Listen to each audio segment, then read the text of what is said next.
All right, gentlemen, well, let's dive into session 25 of Trouble in Theondir.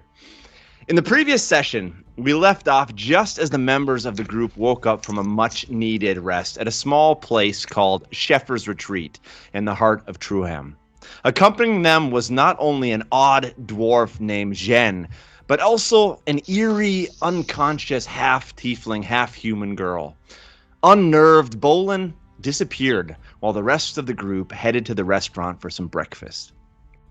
During their consumption of copious amounts of bacon, the group noticed in their periphery a seedy orc who barged through the front door and made a direct line to the rooms in the back. The group followed just in time to see the orc slam through their own door, grab the unconscious girl, and start to head back out, meeting the group at the threshold of the room. A fight ensued as the orc slammed through the weakened wall, trying to make a break for it, before eventually being dropped by Grogil. A bit shaken, the group would make its way down to the harbor, eventually finding Wharf 94 and the ship that Lady Drelden had prepared. At the wharf, the group would meet Captain Gruloth Trongold and first mate Sallyward, with the former appearing severely inebriated. Regardless, our heroes now had a ship fully stocked, with each of them receiving wrapped up packages, parting gifts of a sort from Lady Drelden herself. As Sallyward prepared the crew to sail, Niv would discover another ship docked next door at Wharf 93, an orc ship named Vidarak's Glory, and it was discovered that the crew was waiting for the return of Gorlog. Uneasy by the events from the Shepher's Retreat a couple hours earlier, Grogil took it upon himself to make an end to the mysterious girl in the group's possession. In a crimson heap, she fell into the water with her blood floating across to the orc ship, and the orcs would take notice and immediately recognize the girl as Helianthus, one of the people that Gorlog was sent to capture. With that, the orcs charged down onto Wharf 94, and a fight would break out. As Grogil held the line, Bholen would summon a fireball and aim it towards the gun ports on the tween deck of the orc ship. The wooden ship burst into flames, and only a few seconds later, the entire ship would explode as the stores of gunpowder were ignited. Both Bholen and Kerrhylon took a massive amount of damage as the remaining orcs fled back into the harbor market. Traego, although tripping as he jumped off the ship, was able to drag the girl to safety as the crew hastily shoved off, with the flames on the orc ship now beginning to spread to other wharfs. Alas, another in a series of locations that the group would leave in flaming confusion. Once out to sea, the ship set a course north to the Island of Gaeranord and its main city of Norradeth, where the group is headed to hunt down the Vambrace of Silas, absconded with 7 generations before by the High Mage Elros. With a strong wind in the sails of Ariftip's Spitfire, the name of the ship, the group received an invitation to join the captain for an early lunch. And just as they left their quarters to head to the rear of the ship, each of them heard in their minds the same small voice. "I am glad you did not leave me. We have much to talk about still." With this, their gazes shot back to the room, and there, standing before them with her eyes wide open, was the small, pale, half-tiefling girl, a horrifying blank expression across her face, captivating you with its emptiness. My adventurers, what would you like to do? The ship is yours. So we're in the dining room, right? With the captain. No, you're down a level down. Yeah, you just got out of your before. quarters. Yeah, so you're heading now to the captain's quarters to have lunch with the captain. Or Stubby. We've lost some people here. Is everybody still there? Yeah, we're all there, right? Yeah, okay, there you go. All right. And we heard this in our heads. Yep, exactly. And I'll look over to the group and ask, did you all hear that too? I give them a look. How many people are on the ship besides us, Matt? I mean, you've got a full crew. About 20 individuals, roughly. You haven't seen them all, but you can imagine it's a fully stocked ship with a full crew. So about 20 individuals, captain, first mate. And they're just sailors, not Yeah, from what you could fighters. see. And we haven't Just want to get us even into a fight arrested right away. yet. Grogil, We're still meet me on deck. Yeah. we're still reeling from this fight, right? I mean, I got nailed. I mean, the fight was only like 2 hours earlier, an hour Yeah. earder. Oh, Yeah, so I'm you're down. even I'm down a whole rested. bunch of hit points actually. Yeah, blood, I mean, blood has not even coagulated yet. I might take a couple hit die. Regain some hit points here. Yeah. yeah. Let's do that as Yeah, well. and, you Short break. know, does anybody have any healing potions or anything? I do. I have one, but I mean, if we're going to take a short rest, just roll some hit die. Why don't we just all go to bed and get everything back? Well, because we're expected for dinner. expected for dinner, and this Lunch. girl's talking to us. It's now. Dinner or lunch? That's Lunch, important. yeah. Lunch. Okay. Where Mike's from, it's called It's been a dinner. long morning. Yeah, if you're working on the farm. Lunch is dinner. 13. Matt, I used 3 hit dice, Okay. and I regained 13 hit points. Excellent. I used 2 and gained 10. I'm going to use 1, Matt. All right.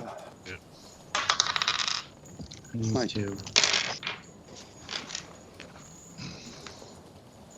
So she's 10. standing there. So Nice. Yeah. No, 1. Shit. Has it really been that long since we played? Ugh. so she's Don't be back in our sad. quarters. We can see her though. We can see her. Yeah, she's standing at the threshold to your room, and like I said, You know what? she's not moving. She's standing, and her eyes are open, but she has this deathly, hollow look across her And face. she's the chick that Grogil just killed. Tried to. Tried to. Yeah. Wait, what? Whose Really? body was floating in Yeah. the water. Threw her body in the water when she was Yeah, dying it's the already, same and then I person? saved her. Yeah, Yeah. that's the I reason saved the her. orcs. That's the reason the orcs saw you. The blood, her blood floated over to their a long ship. time. You but she- saved her? Yeah. Does she I look jumped pretty down. worse for the wear? Like, does she look like she's injured? She looks extremely injured. Yeah, I would say. Give me a medical roll for a medical check, Bholen. Medicine check. Sorry. Yeah. Good at that. And a natural 1. Natural 1. I mean, she looks pretty bad, but you have no plus idea. 8. Plus 8 for 9. 9. Okay. Yeah. I mean, she looks pretty bad, but you have no idea exactly how bad. Bad and badder and baddest. She's kind of bad. So I'll So cast I'm cure, gonna go. Yeah. I'll cast cure wounds on her. Okay. So let's open D8. No, don't stop.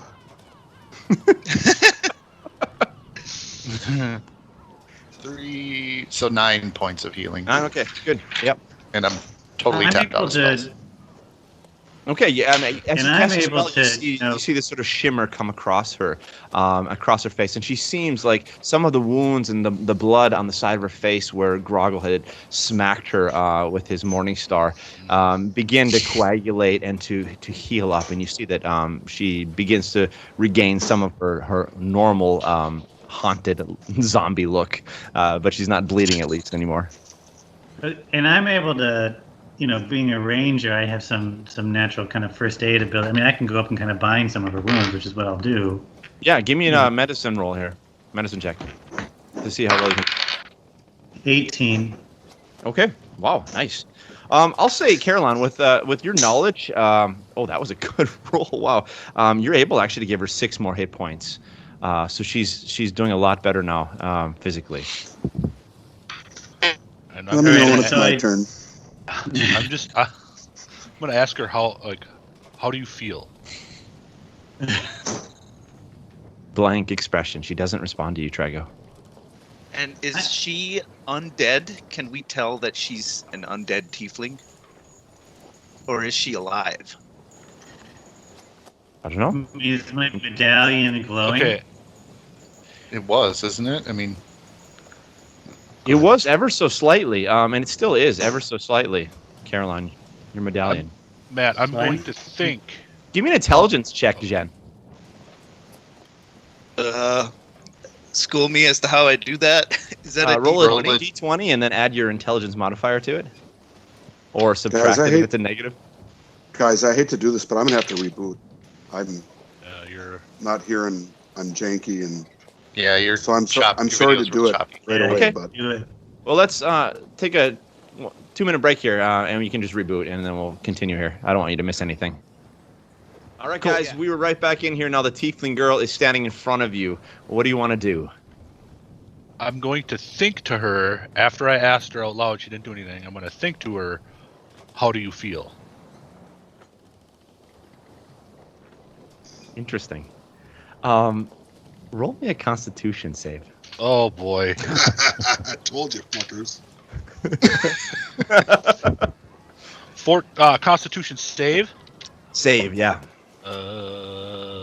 14. Nothing happens. Do we hear Chad's thoughts, No. or you it's just the girl? Matt, no, I'm gonna think to her. Why aren't you dead? Give me a Constitution roll, Grogil. So You able to I just do take. that? I just roll a 20 and put my. Save your Constitution modifier, the save modifier. Your save modifier, yeah. Save modifier. Oh, Just okay, above the right, skills. right, yeah. Sorry. 21. 21, okay. Nothing happens to you either. No response from her. Nothing happens to you. So I ask her out loud, "Who are you?" You see Kerrhylon's same old blank expression on her face. But as you're talking to her, Kerrhylon, you notice that your amulet now is starting to pulsate. More blue. Almost intact with your voice. Every sort of word, it kind of pulsates a bit more. You guys better act quick. I think Do I'm we- going to do let we- the magic users handle Yeah. this one. Well, Do 'cause we- can we see his amulet glowing? It depends, Kerrhylon, where do you have it? You have it in your shirt, right? Yeah, it hangs around. They can see it. It hangs around my shirt. Yeah. And would we know what that means if it's reacting to her? It means we're around undead. Really, is what Oh, it means. it does. Okay, so Okay, I take out my morning star and I. Okay, okay, Ho, okay, okay, okay, Nope, okay. too late. Groggle, we Too need late. her alive. Your friend or what's You better. You guys what's, got to roll what's for the this. Gorlog? What's the Gorlog? Our nemesis. So did Gorlog, My yeah, nemesis. because we Yeah. saw her bleeding out in the water, right? correct. Well, because Eric Yeah. threw her. And then nobody healed her before she showed up into this room. No, Chad no, rescued her. Traego gave her a potion, I A believe. healing potion. That's right. Yeah, Oh, healing okay. potion. Yeah. So she So was I able bound to, her wound. he's able to stabilize her. You guys Right, are gonna have to. you- You're gonna you have to guys- roll the. I- Healed her after she was here, but I had forgotten he had given her Yeah. a potion. Okay. So as soon as Groggle pulls out his Morning Star, I look at him. Groggle, your nemesis really wants her alive, but we have her. This is something we have against him, and so we need to find out what she knows before That we. seems like a good way to she's- convince him to kill her. She's not aggravating us at any. Like Yeah. she's not a threat Not a to us threat. in any She's way. undead. Right? That doesn't I mean take a that. swipe. Give me actually Either- before you do that, give me competing a persuasion check Traego versus an intelligence check Groggle. Oh God. Competing. Give me an intelligence check Groggle and a persuasion check Traego. Oh no. 2. 15. Okay. It seems rather persuasive, Groggle, at this All point. right. Yep. I'll go with the dice. Yep. I back off. I put it away. All right. Right, man. I'm gonna put my hand on her forehead, and I'm gonna see if I can communicate with her that way. Say, "Who are you?" In my mind. Roll me another Constitution save, but this time with disadvantage. That makes it worse. 9. 9. Okay, all the rest of you see Kerrhylon put his hand upon her head. And give me a few seconds with Paul, with Kerrhylon. Can you take your headphones off? Kerrhylon, as you place your hand upon her head, you immediately sense this sort of warmth as your amulet begins to flash and pulsate even more. And suddenly, it's almost as if there's this dark mist that begins to engulf you from around her. It comes from behind her, covering you around you, and it's almost as if you can't see anymore. Your vision is entirely blotted out. And when the mist fades, you see there, standing before you, the same girl, but this time her hair is brilliantly colored red, brilliantly green eyes, and there's life in her eyes this time. And she's looking directly at you. And she looks up at you and says, "You have finally come. Are you the one who Helge has promised? I've been waiting for you in hope. Help me, please."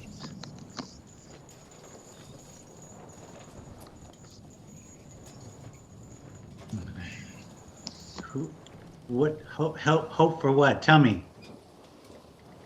My name is Helianthus. I was there the day you entered Theondir. I saw how my dear friend was transformed just inside the gate before my very eyes. Her face morphing from the gentle look of a beautiful girl with brilliant eyes to a stone-cold look of one who had been possessed. And you know what, Kerrhylon? Let's actually invite the rest of them in, because or here's the question. Do you want to tell them this after this experience, or do you want to keep it secret? No, I gotta tell him because I need help with kind of remembering all this stuff. Okay. We'll bring them back in here then. If you're going to fill them in, I'm totally gonna tell. Okay. We back? Yeah. So we're going to include you. We are going to include you guys in this conversation because Kerrhylon has agreed that he, if he survives this, he would like to tell you all what he has experienced. That was a new comment. I did not expect that. But you see all of him place his hand upon the girl, and suddenly he goes sort of comatose. His eyes get that same horrific sort of empty look that she has as he's just standing there. And here's what he sees. He sees the girl standing before him now with bright red blazing hair, bright green eyes, life in her like never before. And she introduces herself as Helianthus, asking if he has come, the one that Helge has promised. She says, "I've been waiting for you. Help me, please." And Kerrhylon asks her, what is it that is your affliction? And she begins to tell this story about how she was there the day that the group entered Theondir, how her dear friend was transmorphed just inside of the gate before her eyes, her face morphing from the gentle look of a beautiful girl with brilliant eyes to a stone-cold look of one who had been possessed. She watched her friend walk over to you, beg for money from your wizard friend, and was pushed aside by him. And she continues, "I now understand that this possession was carried out by Melathon. Why? I'm not altogether certain, but I also know that Melathon used this possession to get to me. As soon as you had all left out of sight, he turned on me through the body of my dear friend, her hands shooting up to my head, a curse coursing through my body, an undead curse of some sort.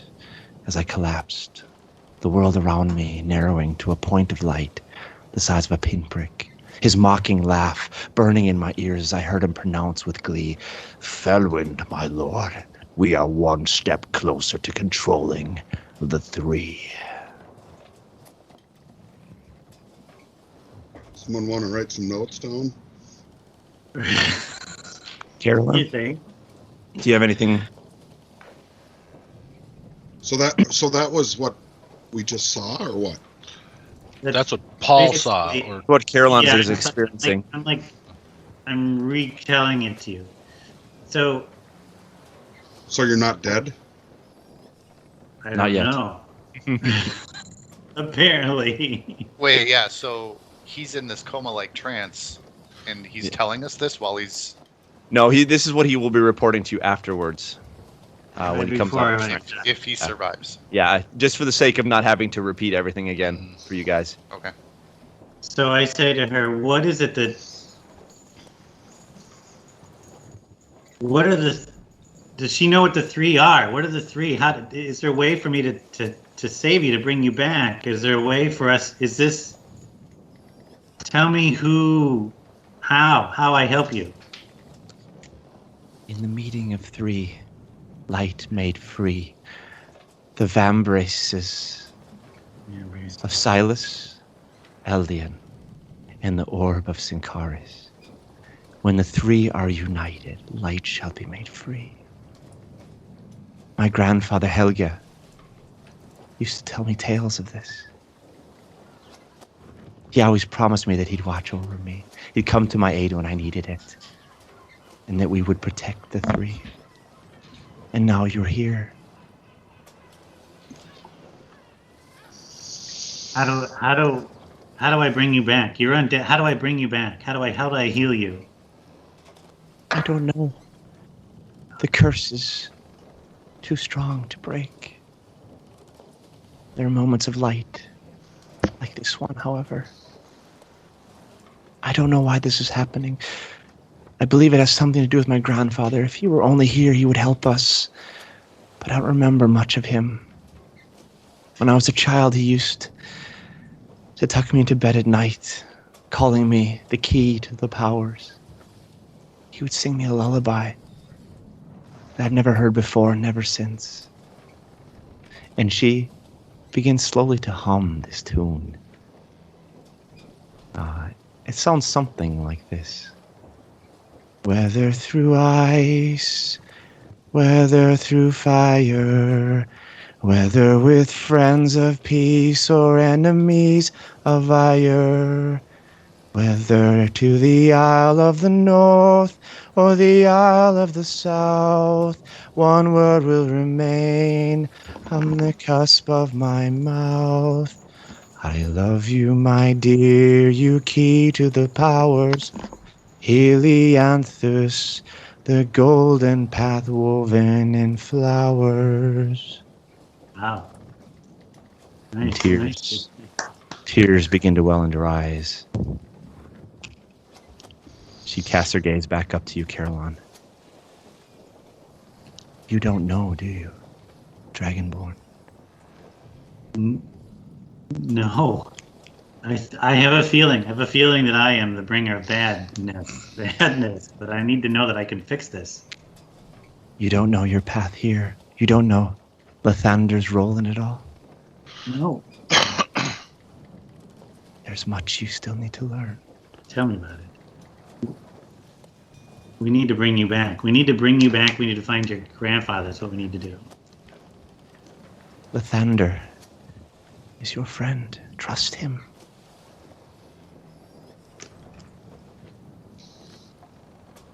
And with that, you see, once again, this look coming across her face, once again, of emptiness.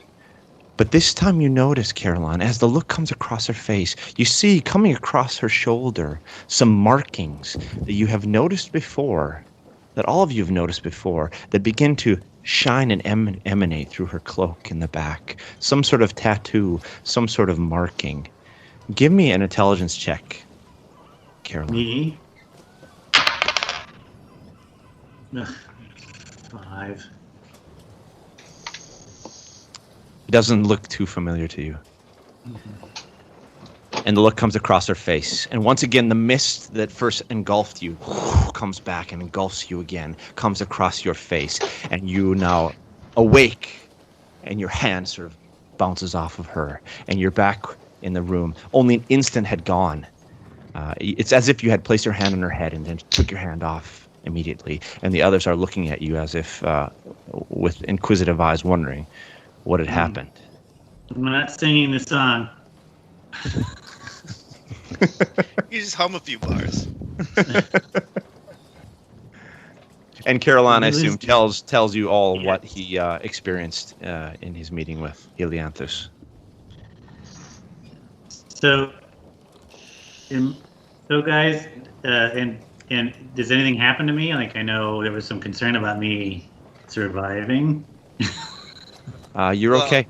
Well, yeah, and whatever curse was on her, if you touch her, Your amulet is still pulsating. It's still glowing.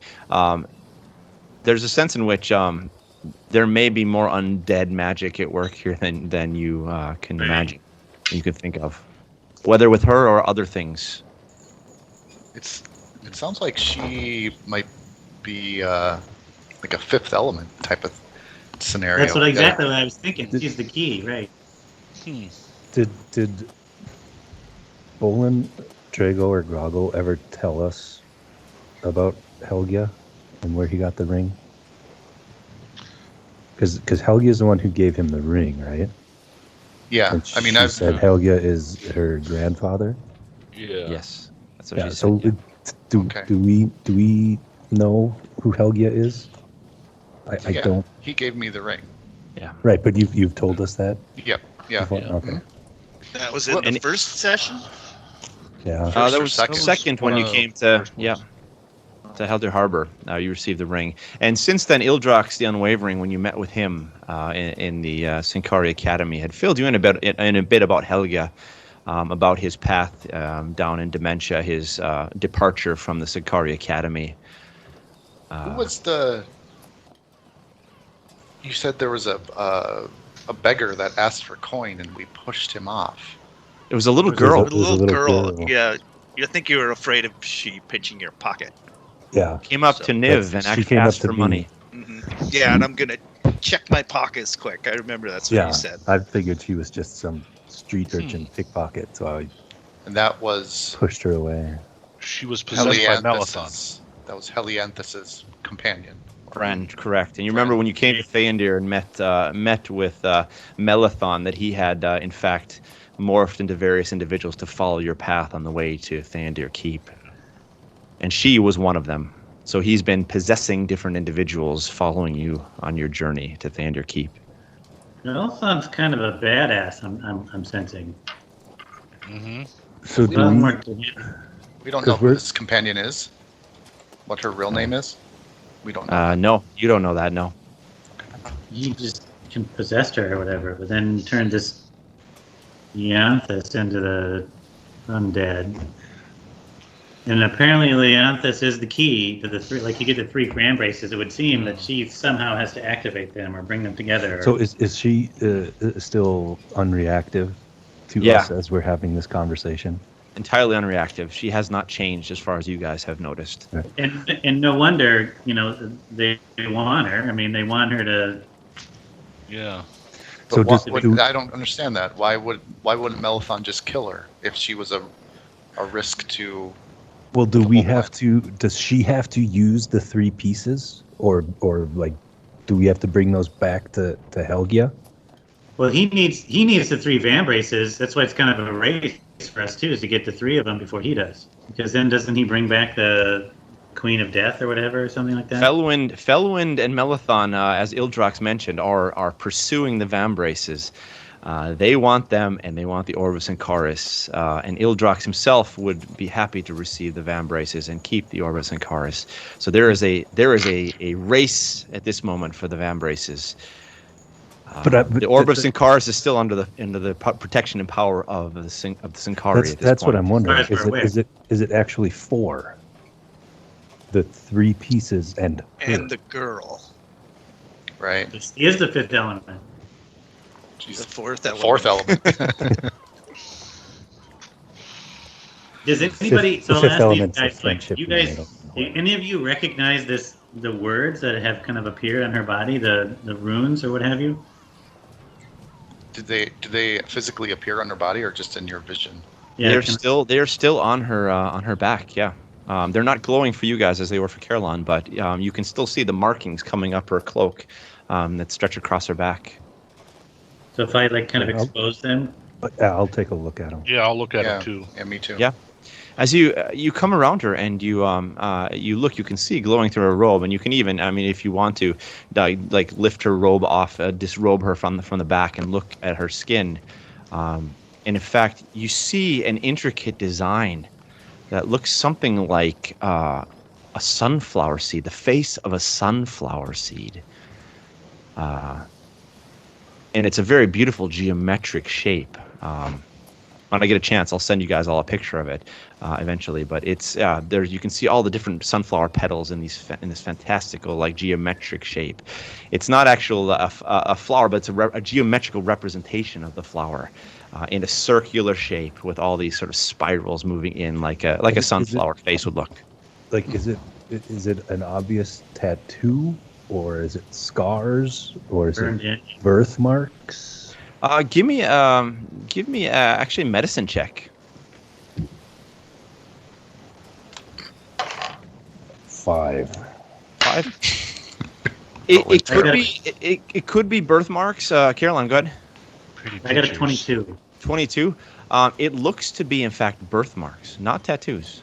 But birthmarks. And all the rest of you except for Kerrhylon, give me an intelligence. No, give me a just give me a straight up perception roll. Say, Matt, I think thinking about my backstory, when I hear the voice of her in my head, I'm going to freak out and leave the room. Okay. Yeah. And go to the deck and like try not to throw up. Jen, really quick while these guys are rolling, as you're running down the hallway, give me a perception check. School me. Is that a D20 again? Yep, D20, and then add your perception bonus. 11. Okay, as you're plus your. Let's see, perception. That's not passive wisdom, is it? No, it no. should be in your skills. It's under wisdom. Yeah, it's your wisdom modifier. Oh, perception plus 2, so 13. 13. Okay. Yep. So you as you run down this hallway, you are immediately struck by this horrific scent, a smell. It's like an noxious kind of smell that you can tell is coming from one set of stairs down further into the hull as you're running down the hallway. The rest of you guys, your perception check. I got 19. 26. 26? Yeah. Damn. 18 19. plus 8. Carolyn, did you roll a perception check? Oh, No, I'm sorry. I asked you not to because you were not present at that point. Sorry. None of the rest of you actually notice anything except for Bholen. Bholen, you recognize this birthmark because you've seen it before on another woman. Really quickly, reflecting in the fires of Mittendorf. And also again, when you met another woman at the banks of the river, and as you rode your way to the headquarters of the Knot. Tycho's sister, Genevieve. Yeah. Something very similar. Maybe even the same. Was it in the same place on their bodies? Yeah, coming up the back, stretching into their neck. Yeah. Okay. With a 26, I'll say you recognize it from Genevieve. And you said it was a sunflower with a face? It's the face of a sunflower. Yeah. So the circle of the flower with the spirals going inward from the seeds. Yeah.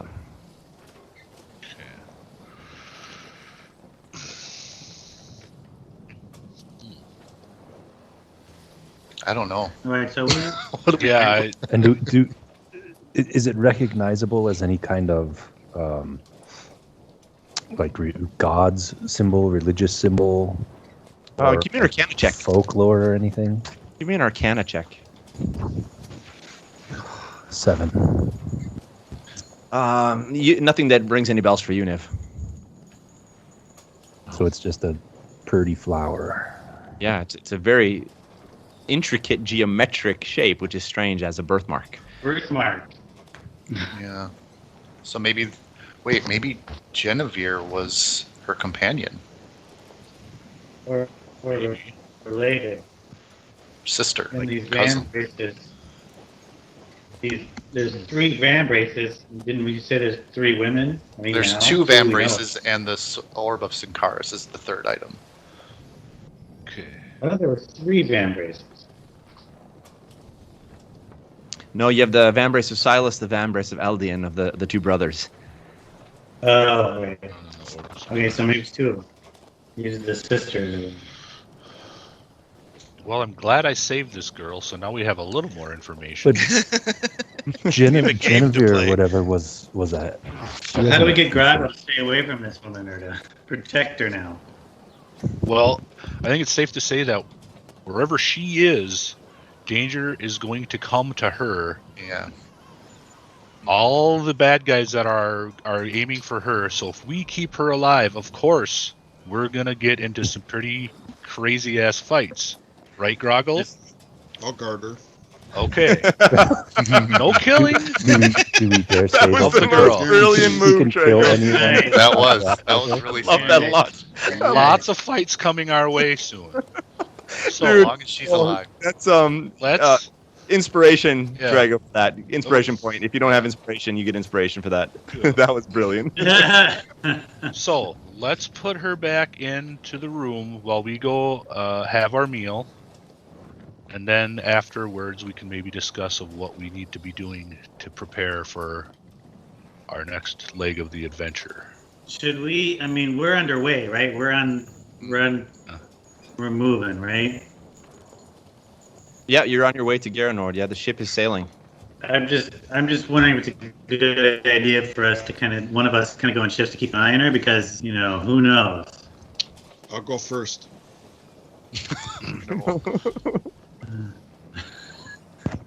You guys, No. she needs to die. This is not part of the mission. We got the information. She should be thrown overboard, tied to an anchor, and The key. She she's is the potentially key. the key to everything. Literally, Matt'll figure something else out. So, I'll give you the song. I'll give you the song again that she sang. I can read it again, but it's whether Yeah. through ice, whether through fire, whether with friends of peace or enemies of ire, whether to the Isle of the North or the Isle of the South, one word will remain on the cusp of my mouth. I love you, my dear, you key to the powers, Helianthus, the golden path woven in flowers. Grogil. So I'll watch her first. with that with saying that again, does her flower look like a map?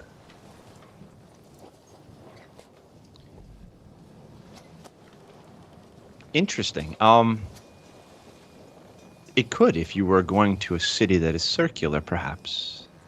You don't see any roads on it. Do we know of any circular cities? Give me an intelligence check. Yeah.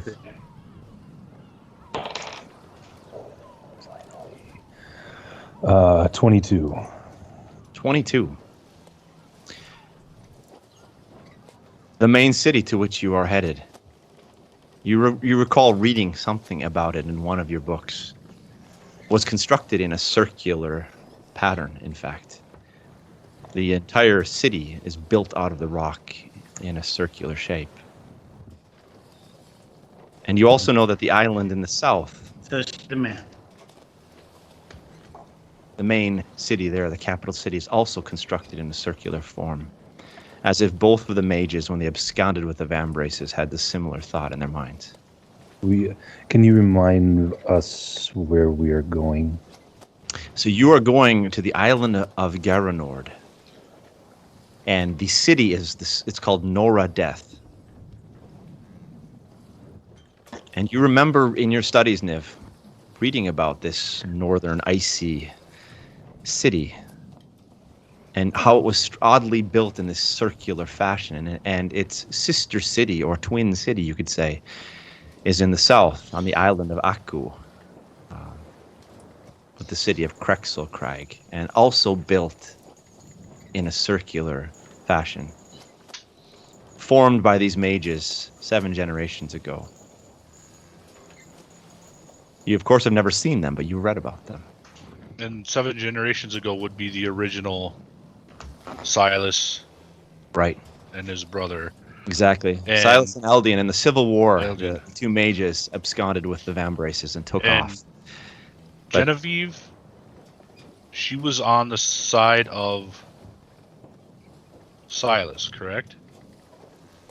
Sort of. Sort of, yeah. The They knot were has kind never of really thrown their weight back at Silas. So is this girl maybe Silas's great grandniece or something? Like they're on the opposite, like. Or she's older than we think, and Yeah. her grandfather was actually.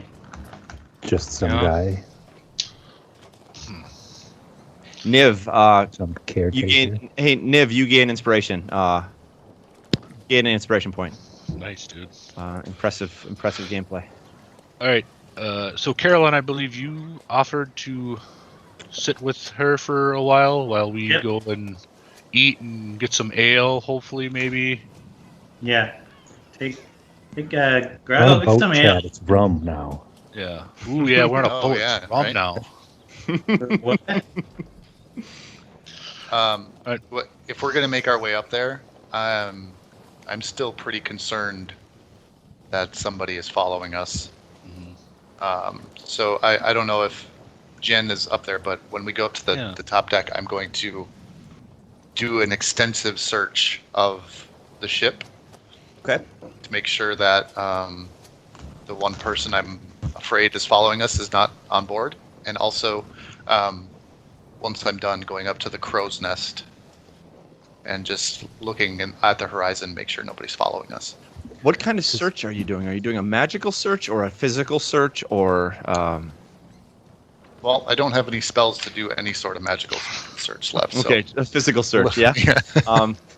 Okay, we'll say as you're walking through the hallway, before you get up to the deck to begin your search, I want all of you except for Kerrhylon, Jen, you're already up there. Give me a perception check.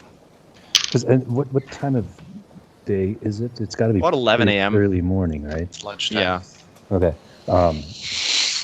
14. As everyone, because we're in our quarters, and that's where Helianthus. Like, can we even move her, or is she just standing in the room?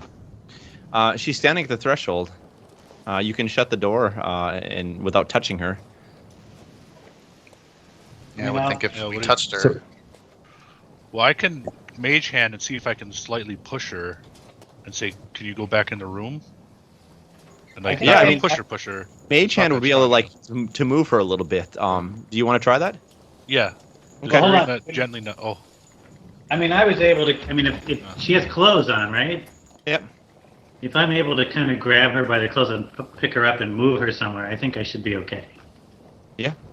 I think you can do that, Kerrhylon, Okay. without any Well, And issues. so we'll move her to some Can cabin we or just something. ask her she to can, come in? she's unconscious, right? Same blank look on her face. She's not responsive at this point.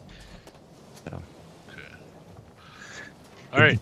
Because the I want only to put her in a room where there's one entryway, that I can. Okay. Yep. You can shut your door behind you, the cabin door, and you can sit in front of it. Place her on the floor or on the bed. No, or- I want to be in a room with her. Yep. Okay.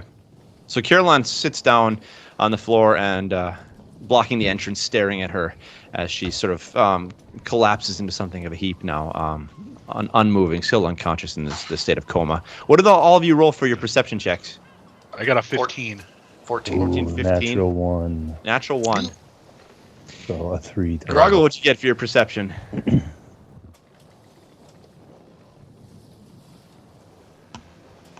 Anticipation is mounting. Yeah. You're on mute. You're muted. 16. 16. All right. Niv, you just walk straight on down the hall as if you're headed to lunch. You're headed out of the deck. Bholen, Traego, Grogil, all of 3 of you sort of pause and stop in your tracks as you're walking through this hallway. Because just like Jen, you are struck now in your senses by this terrible smell. It's just really awful smell that seems to be wafting up from the stairs leading down into the deeper hull into the cargo of the area of the hull. Just an inhuman smell. It doesn't smell good, like rotting flesh almost. And I'll leave it there. You guys just won't listen to me. Is it enough for us to want to check it out? I'm checking it out. Yeah, I'm kind of in that same camp. I pull up my morning star and start down towards the. Since I continued on my way up to the deck, when I get up there, can I ritual cast Find Familiar to change my familiar? Absolutely. It takes an hour. No, it takes an hour for you to do that. Yeah. 70 minutes. Oh, okay. So I am indisposed for an hour. So Niv goes up and finds a place in the deck and begins to sort of set up his materials and to begin to sort of go into a chant. I'm going to turn it into an albatross. Oh, nice. Okay. All right. Excellent. Yeah. Good. So Niv is busy working. Dzien has taken off. Kerrhylon is sitting there. The three of you, Grogil pulls out his Morningstar and begins to head down the stairs. What are the other two of you doing? Bholen, Traego. I am following Grogil very silently. And I will. Stealthily or? I'm stealthily. Okay, give me a stealth check. I am Bholen, not. do you want to stealth? No. Nope. I pull up a fiddle. Yeah. Oh, terrible. 17. 17. Bholen, roll me a stealth check even though you're not trying to be stealthy. Dude, how's a 17 terrible? I have a plus 10 and rolled a 7. Oh, yeah. 7. 7. Okay. So Grogil sort of goes on these creaky stairs, and Bholen likewise is making a lot of noise. Traego sort of slips behind a little bit. You can hear the pitter-patter of his feet, his small feet, but he's still making something of a noise as he comes down the stairs. They're big feet for a halfling. Now, do I still have that chest piece on? You do. Yeah. You have the breastplate on still. I thought you took that off because it was like causing you problems or something. I think It we was were causing talking about problems. he wanted to take it off, but I don't think he ever did. Yeah, because it's causing you hit points damage or something. I don't know. That I'm kind of with Paul on that. I thought I took it off. No, you haven't even tried. You were thinking about it, but you never tried. All right. I think it was something like, man, I need to take this thing off when we're done with this fight. Yeah, because it's when you hit people with it. Sorry, right? man. When you hit people, so he's not hitting people, so it probably is completely gone from his mind. Yeah. Yeah, right. So I'm barreling ass down to below deck. As you come down below deck, you see there's the stairs lead to this like long open space filled with crates and barrels, floor to ceiling, boxes marked with all sorts of different kinds of markings. Some of them has like bowls and frames on them. Some have bottles. Others have like markings of pig, sheep, and cow on them. Others have markings of coffee beans. One has a marking of potion bottles. Another has a strange wand-like marking, clothing. So it looks like it's various kind of goods in these boxes that have all been marked. Can I tell where the smell is coming from? You can actually. It's still heading further into the crates. You see, there's a bit of an opening in that direction. Okay, I turn around and go up top. Okay. The smell was coming from Grogil all along. Okay, so Grogil starts heading back. The other two of you, Traego and Bholen. Grogil turns around and heads upstairs. What you're I leaving? want to talk to the captain. Sorry, guys. That's where I'm headed, to the captain. Okay, headed to the captain's quarters. Okay. You want to leave? Oh, okay. The bottom of the ship. Yep. All right, I'll follow. Yeah, I'm not following. about to investigate this without him. Okay. Yeah. Yep. So you guys make your way back up, following Grogil. Yeah. Okay. So you guys make your way down the hallway, and you see the captain's quarters there at the end of the hallway. There's a slight stairs to go up to the captain's quarters. Niv is up doing his ritual casting. Dzien, let's go over to you. What's happening with you? I freak out. When the smell, the voice in my head, I start heading up towards the deck, and I'm gonna try to get control of myself. Okay. Sounds like Anna. Yeah, the only dwarf with anxiety I've ever met. I'm with you, pal. He's a very sensitive dwarf. Yeah. Okay, Traego, Bholen, Grogil, you come up to the captain's. I kicked the door captain's open. I kicked the door open. Give me a strength check. Oh boy. That's what I can do. 16. 16. Okay. Roll for me. Give me your strength. Roll it just a regular strength. Add your strength bonus to a d20. I'm sorry, d20. 26. Sorry, d6. D6. I was like, Sorry. 11. 11.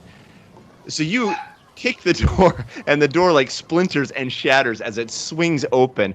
And there you see in front of you the captain, who's sitting off to the side of the room, and Sallyward, the first mate. His head sort of flips over and turns over to you and catches his eyes with you, like lock eyes with you. And there you see a large table that is set up with all sorts of different foods and wines, and as they prepare for the meal.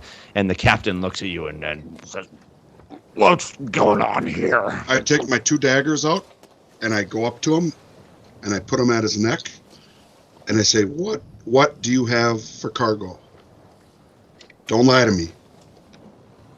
Well, and Sallyward is getting nervous now. He runs over to you and like it starts to come carefully close to you, and he's putting his hands up like, please put your knives down. We can speak. We can speak about the cargo. It's fine.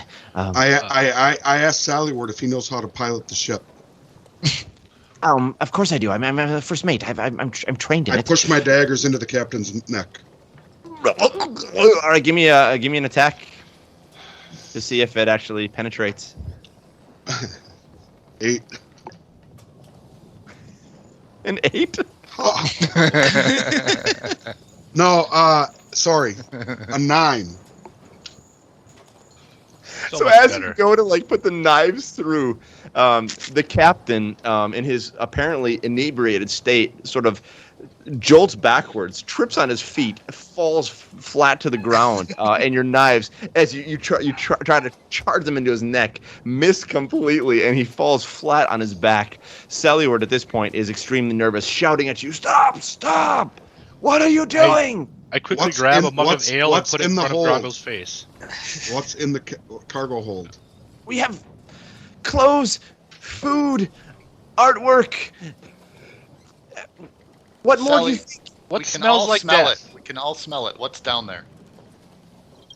Oh no. Nibbins. Oh, Nibbins? Nibbins.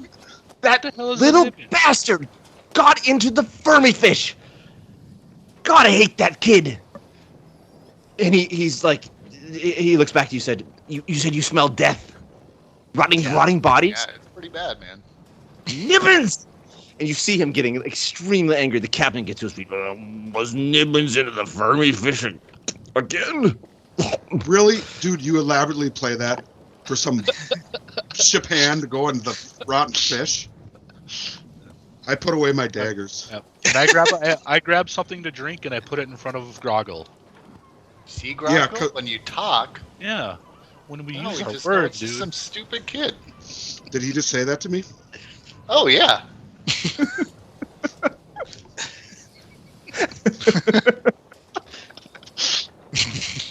Carry on. Kerrhylon. Make sure I understand what just happened. Captain looks at Sallyward like, maybe you should go check on Nibbins and see if he's done with this. See if you can put a lid on that stuff. All right, I'm following Sallyward. Okay, so Sallyward heads out of the room. Sallyward. So wait, what just happened? Somebody's eating something? Is that what happened? His name. If it isn't, it should be. So you follow Sallyward. Just change it, Matt. Just change it. Sallywad. Sallywad. You follow Sallywad. And let me write that down.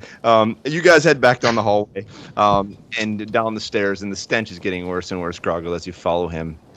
And sure enough, you come around the corner, and there you see this small, dirty, emaciated-looking, human-like gnomish, almost like character. His scraggly beard is kind of hanging to the ground, and he's obsessively scratching in his beard. And there's a crate broken open next to him, and he appears to be eating something.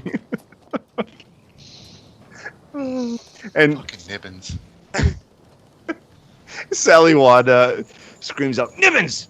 And Nibbins is startled and uncomfortable, turns around and looks. He shoves the last bite into his mouth and slams a jar shut in front of him.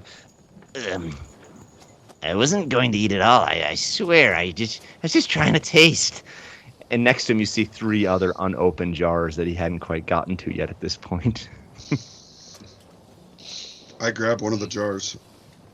Roll me a d6. Why? Oh, you already gonna grab. Are you planning on grabbing them randomly, or do you want to? 5. 5? Okay, you grab one of the jars and you pull it up, and give me an intelligence check because you have to do some reading.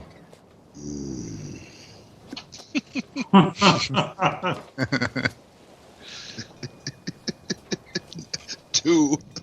Oh my god. It says something on the jar. You can see there's some sort of script. You have no idea what it says, though. I open it up and I pour the contents into my mouth. Okay. Stir Give me a Strumman. Constitution save.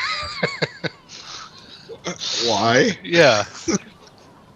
And as you're pouring this into your mouth, 13. you see Sally Wad's face, like his eyes just go like light up, and he says, No, not the extra Fermi. and so should we wait for Paul? Should we take a 2-minute break? I know we just had one, but Let's take a little break, a little pee break, and we'll continue in a couple seconds. Yeah? Or is he Thanks, back? guys. You're back? Yeah, give me 1 second. It should be about a minute. 2-minute break. Okay. We'll take a We'll little take short a break. little So we just left off, and you guys came down. Grogil came down, and actually Bholen came down with Grogil and Sally Wad, otherwise known as Sally Word. And Grogil throws this bottle into his mouth, and you see Sally Wad scream out, "Not the extra Fermi!" Grogil failed the Constitution save. Bholen, you need to give me a Constitution save as well, and so does the other 2.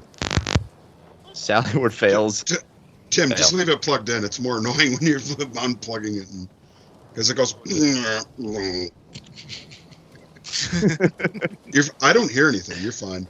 Yeah, Yeah, it's pretty good now. Just let me know if it gets annoying. Constitution. Constitution. Yep. 6. 6. We can also Okay. barely hear you now. Yeah, I can barely hear you. How about now? Mm. Any better? Still No. kind of quiet. Wait.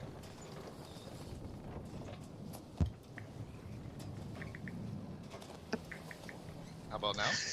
That's better. I don't know what to do. Is it bad? Like, No, now it's better. Okay, Yeah, that's now good. it's fine.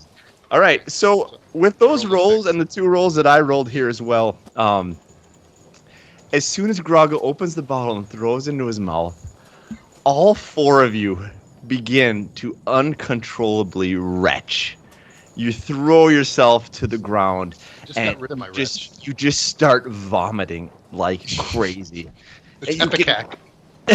you can't control yourself, and it's a whole round. So you got like 6 seconds of just like stomach turning, violent Wow. retching from this Fermi fish, and Is Sir Strumman. when you're done, you see Nibbins looks up and says, Well, that was some pretty strong stuff, wasn't it? You didn't have to go for the extra Fermi. I was just going for the mild. and he holds up his jar, and there's a little, it says mild on it. And you can see now, Bholen, because you can read without a check. There's the bottles are labeled mild, medium Fermi, and extra Fermi. And Grogil, with his random roll, actually grabbed the extra Fermi and threw it down into his gullet. But Nibbins is not doing so well at this point, and Sally Wad is pretty angry with him. Close that thing up. Close that crate up. Take it out of here. Nibbins is kind of gives a little smile and says, Yeah, the people up north think it's a delicacy, but I call it a weapon. And he grabs the jar, throws it in his pocket, and runs out. Oh my god. Sally Watt is pissed at this point. How perfect of a scenario for We're Eric dealing to with actually raw drink fish it. Yeah. before- Yeah. Hashtag save Grogil. Yeah. Wow. Sally Watt now is Can I grabbing hear his them stomach. Can I hear them from where I'm sitting? You probably could hear some uncontrollable retching coming from 4 individuals down in the hall. Yeah. Yo, Paul, you sound like an AM radio DJ. Really? Oh, Now you're better. Oh, here it was. Weird. Welcome to the farm report. Dairyland feed for August 9th. Yeah. If you have lame cows, I'm interested. Sally Watt gestures for you guys to follow him back to the captain's quarters, and he looks at you and says, I don't think I'm going to be eating much. My stomach's not quite there yet, but maybe the captain can enjoy some food with the rest of them. He tries to lead you back. Bholen, Grogil, what would you like to do? I'll follow him back. There was a crate marked with potions.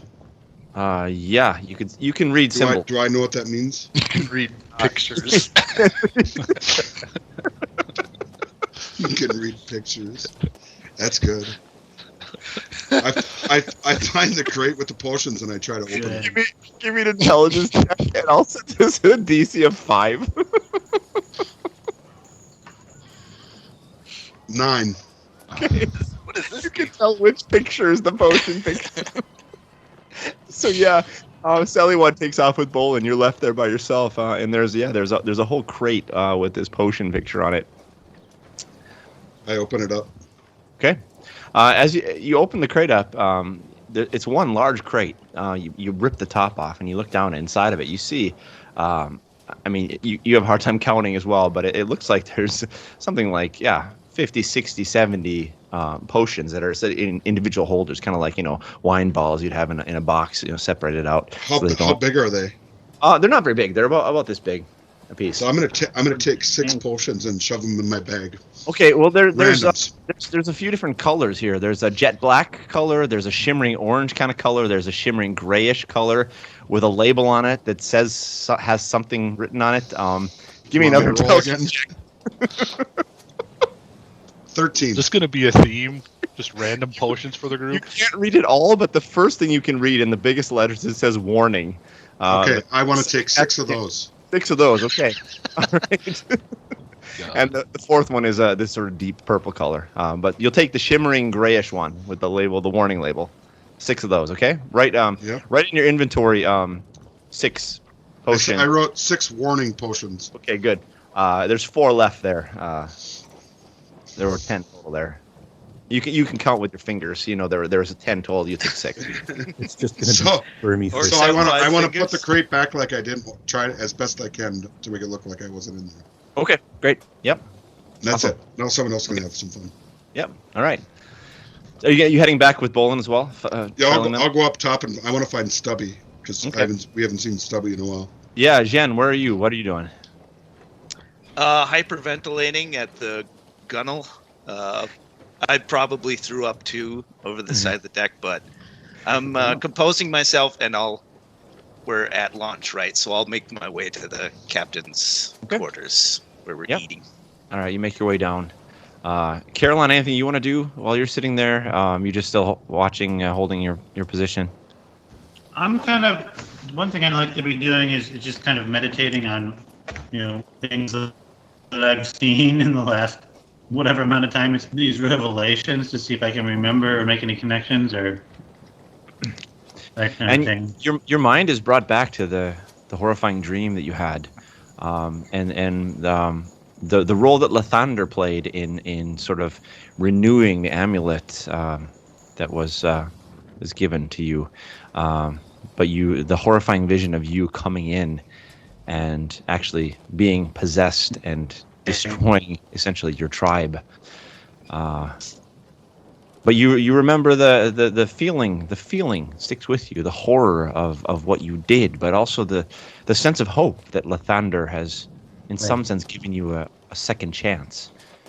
Those are the things that come to your mind as you're sitting and reflecting over the day's events. And I've spoken with Bholen about this already. If I remember correctly, like how Lysander played a role in all this, right? Haven't I told you, Bholen, about that? One thing I'm also trying to do is reach out, and I know that I probably can't do this, but reach out to my wolf, to make sure that she's, if I can sense her in any way, shape, or form. But I know that that's probably its conclusion. Yeah, you don't sense anything from her. She is, for all you know, far, far away. Somewhere on the island of Theondir, running around, having a good time. All right. That's all I'm doing. Okay. The rest of you make your way into the captain's quarters, and through the destroyed door, the captain's still a bit uneasy, still seeming rather inebriated. Sallywad comes back with the rest of you. How long has it been since we left Kerrhylon and Helianthus? Oh, we could say probably about 15 minutes, maybe. I mean, this happened pretty quickly. Okay, so I'm still up. You're still up working on your yeah. Okay. So you're not with him at the moment. I'm just chilling in where the food was and eating and stuff in my face. Yep, absolutely. And the captain gestures for all of you to sit down and grab a seat. There's enough chairs around the table. It's a modest feast of meats and cheeses and bread and wine, things that you could have on a ship that would last a long journey. You have a 3-week journey ahead of you, so nothing too fresh, but still enough wholesome foods to fill you up and help you out. Just for all you to take a seat. As soon as they walk in, I ask, "How's the fish?" The Fermi fish, you mean? Yeah, I'm asking Bholen and the people You can smell it. Oh, you're asking them? Yeah, like how was the fish? You could smell it from here. No, I just figured that at least one of you would have tried. Was it good? I'll look over at Grogil and say, I don't know. You tell me. Just hearing them talk about that makes me kind of, and I'm still feeling pretty green. Yeah. My response to that query is, I don't know what an Ishtar took of it.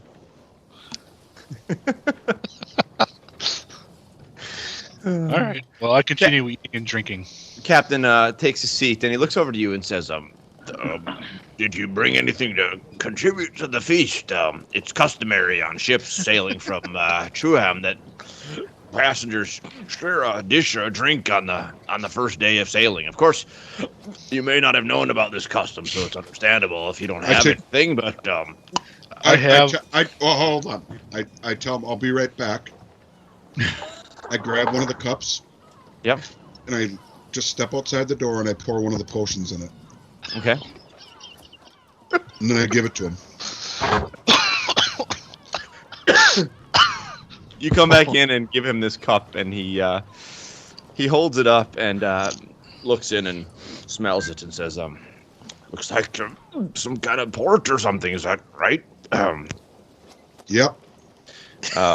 Okay. Now he swirls it around and says, "Fire elemental and burn the fucking ship down." This will be good. And he downs it in one gulp, just chugs it back. It's not that much liquid. And you see this sort of look come across his face, this sort of smile. It seems to taste pretty good. And then his face kind of changes a little bit. His glance gets a little sour. And he sort of keels over and grabs his stomach. And goes down to his knees. And and he begins to vomit. Also, like convulsing, vomiting on the ground, and his stomach is just turning. And he looks up at you and like, I'm having a hard time breathing. And you can see that his breath is severely impaired at this point. Let me get one more roll here. And unfortunately, he passes out on the floor and stops moving. You don't know if he's dead, but I can't do anything for him. I yell at Grogil, "What did you give him?" And I run over to him and I take a lesser healing potion and I shove it down his throat. The captain sort of sits up again after the potion. Make sure you mark that one off. Yep. Yep. He looks over and Grogil's like, "What was in that? What was in that port? I've never had anything like that in my life. You want some more? I think I'll be okay. That's good enough for me." Okay.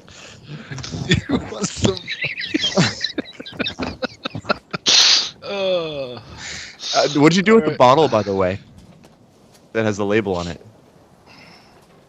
It's still in my it's still in my possession. Put it back in my pocket. Okay. What did you give him? The hell was that? A potion. One of the potions that did a warning. I don't know. And Bholen is asking Grogil. Oh, you're playing now. So I take out the bottle and I show it to Tim. Bholen, he passes you the bottle over, and it says on it, there's a big letters warning, and then after that it says do not consume.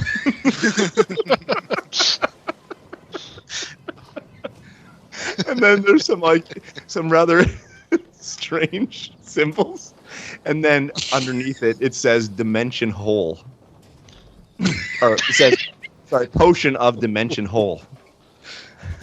Potion of dimension hole? Dimension hole, is that like the company? No, that sounds like a spell. Is that like the cartoons where you put a hole against the wall and walk through it? Give me an Arcana check. Give me an Arcana check, Bholen. 19. 19. You've heard about potions like this before. You know exactly what they do, which suddenly makes you extremely terrified that the captain actually ingested this. You know what these potions do. You know that if you take the potion, you pour it on something, it forms a puddle, and where it forms a puddle, it becomes something like a pocket dimension. There's actually a dimension to another realm. Oh my god. Something like a portal. So essentially, Grogil created a portal in the in the captain's stomach, which then emptied all of the contents of his stomach into another dimension. So in another dimension, somebody's getting stomach acid rained on them. That is awesome. That is so cool. God, he's going to do start I know, to death. Having known about this spell and what it does, do I know how to cure it if it does? I mean, you know that by somebody. What you've read about these potions, that you've read that the dimension, the portal will stay in place as long as the liquid is there, but usually it evaporates pretty quickly. It's kind of like when you pour alcohol out on like high content alcohol on a table, it'll evaporate fairly quickly. So it takes about a minute for the hole then to close up as the liquid evaporates. But you've got essentially you create a black hole to some other dimension in a small puddle size. This is how we start to play Call of Cthulhu. Yeah, right. Yeah, right. Exactly. Comes out of his throat. That's great. Okay. Is Tim telling this to us or me? Or? Yeah, I just say he gave him a pocket dimension potion. He'll be fine in the next minute, but it's gonna hurt like hell. Captain sort of sits up and like, we'll go. I don't think I'm gonna have any more pork today. That was good enough for me. Let's eat. Just cured his alcoholism. Yeah, right. We sure his liver didn't fall through this portal? I mean, So I want to ask Grogil, where did he get this? Are you saying this out loud to him, or just on like a side conversation to Grogil? No, where did you get this? Mittendorf. Do I believe him? Give me a insight check. That's good though. Mittendorf Merriment. And give me a deception check, Grogil. We'll do competing here. That's fun. 13. 13 versus a deception of 3. He's flying out of his teeth. Bullshit. Where'd you get it? Is the captain sitting there? Yeah. Oh yeah. He's lit. And Sally White is listening now too, quite intently, wanting to know where he picked up his potion. So I tell him I get it off of Nibbins. Nibbins. Give me another deception check. Poor Nibbins. That's better. 11. 11. Nibbins. Sallywad, go get Nibbins. Throw him in the slammer. We can't have him running around open for fish and passing out potions from our supply. Sallywad takes off out the door and heads out to try and track down Nibbins. And you guys are left there in the room with the captain. Wait, you guys had this on board? Well, weren't you paying attention? we got supplies. We've got to have a cover story for supplies we're bringing to Gaeranord, and some of them are potions, some of them are clothes, some of them are artworks. These people are actually a lot more refined in the north than you would think. So, can we take some? No. Oh.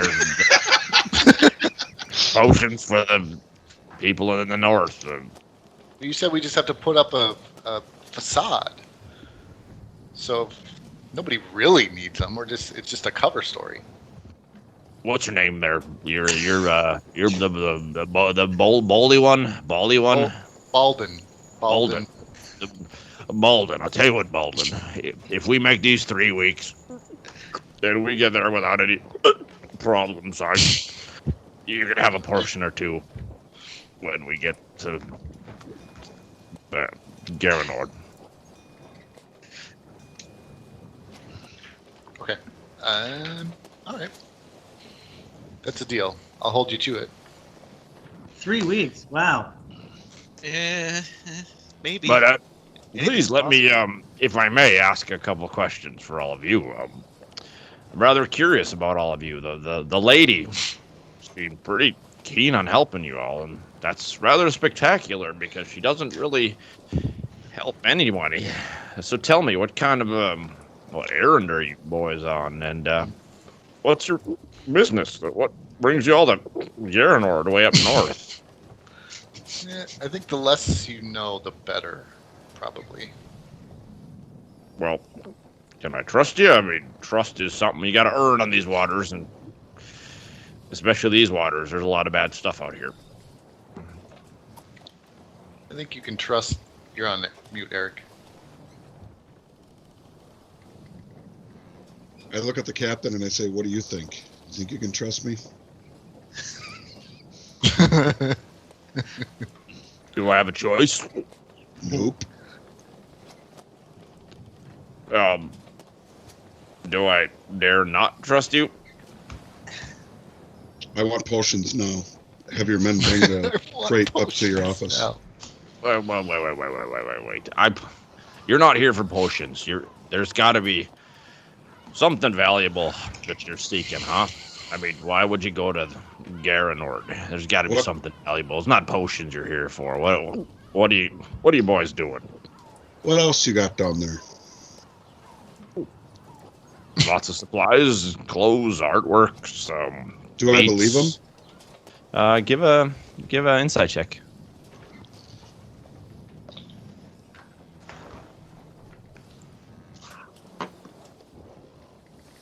$10.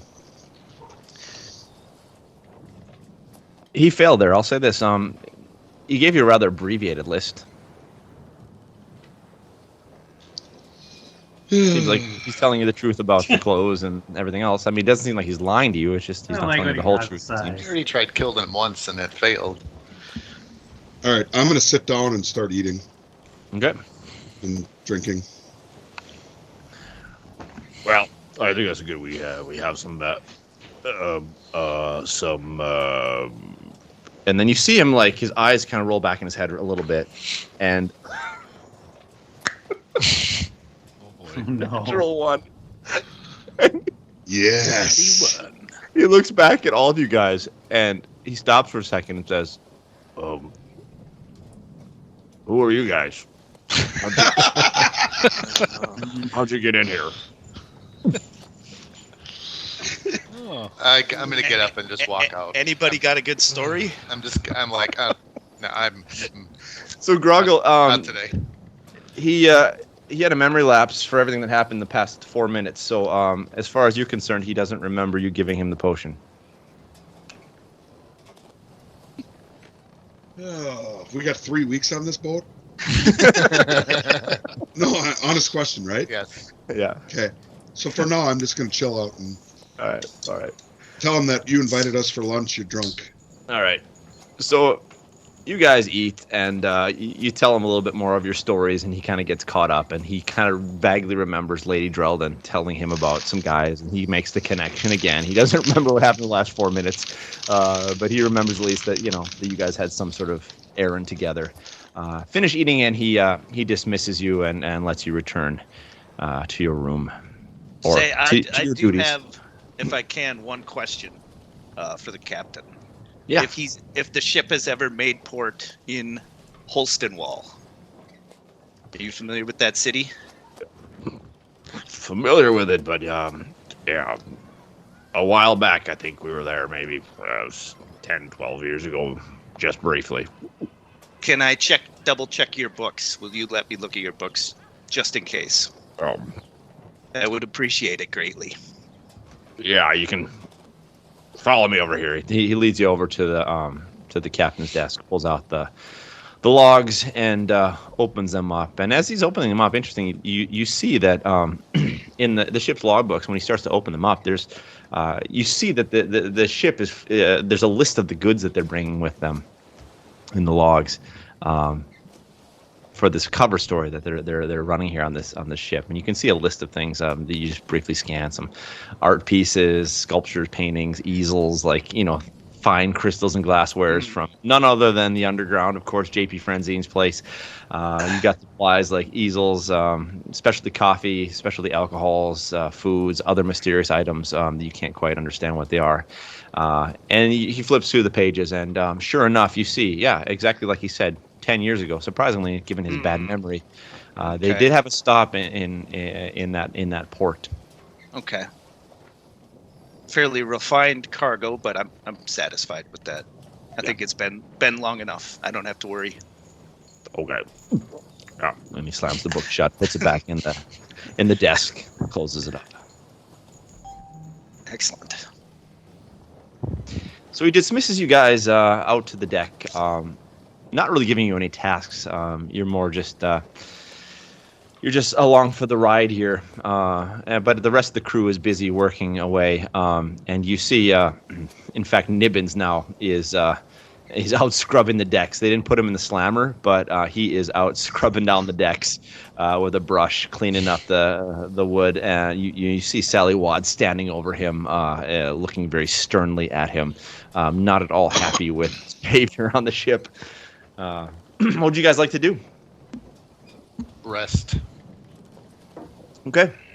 Well, I need to get some food too, so I'm gonna find out if one of the other guys can kind of just switch with me and I can grab some food. Okay. But I'll keep watching over this girl.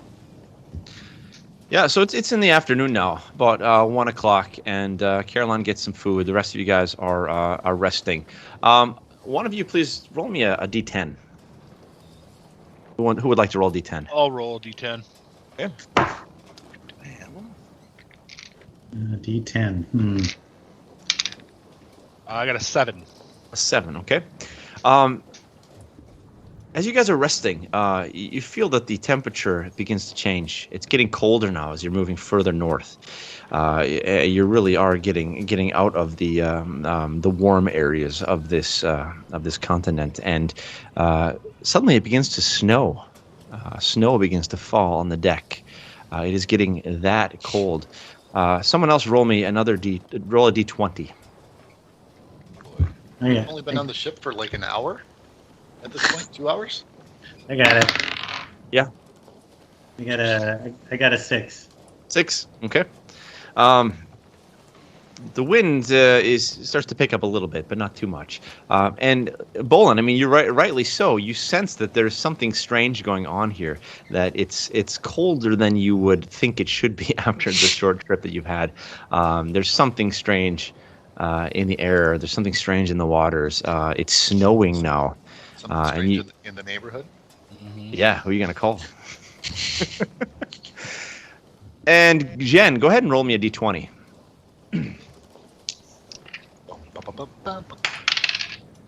17. 17. Oh, geez. As you guys are checking out the snow, you suddenly hear this thumping noise. dish, dish, dish, dish, coming down from the hull. Coming down from the hull? Down inside of the hull, yeah. Oh, in where the the hull. crates Sea were. monster. Inside of the ship. We still see Nibbins. Is Nibbins still on the deck? Nibbins is still on the deck now. Yeah, he's at this point trying to brush snow out of the way now. At this point, What does the crew do when they hear this? the crew begins to pause, looking around, and a bit sort of taken aback by the shift in the weather. They don't quite notice the thumping though. You guys who are a little further down in your room, you notice it because you're closer to it. Is the girl doing anything? The girl is still exactly like she was. And am I still up on deck? Has it been 70 minutes? Yeah, you're finished now, Niv. Yeah. Okay. Yeah.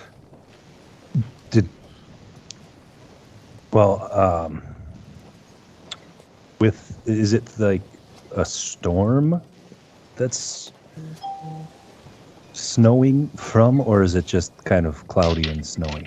Give me a perception check.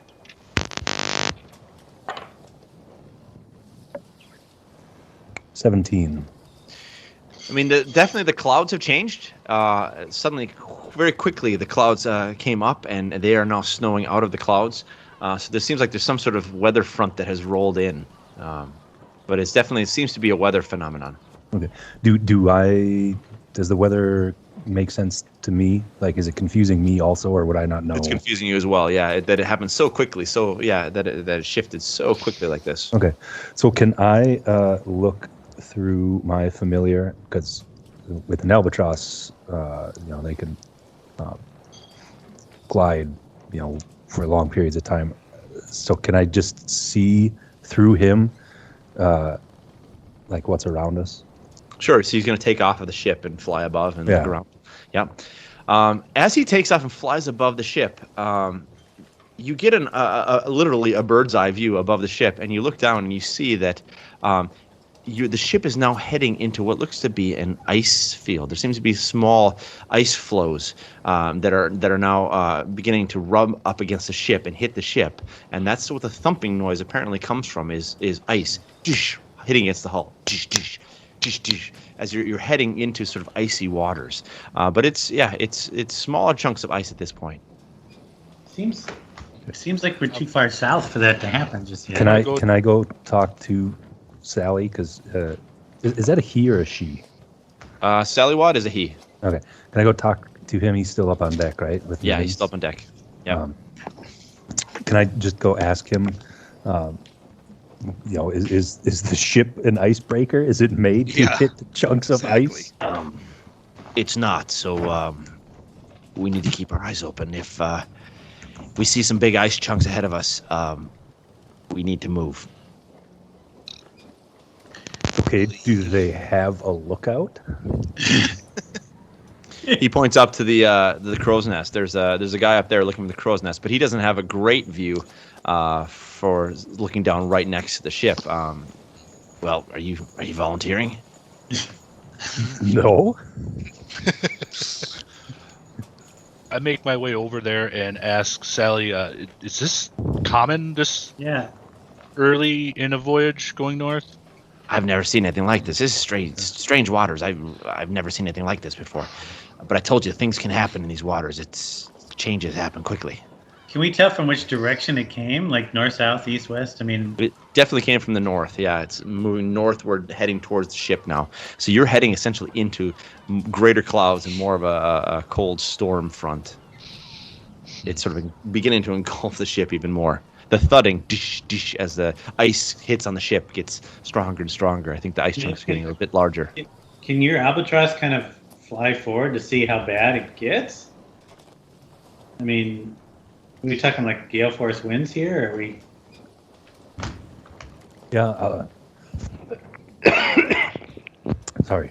I'll go look through his eyes again and send him further north. He heads out. How far do you want him to go? That's the question. I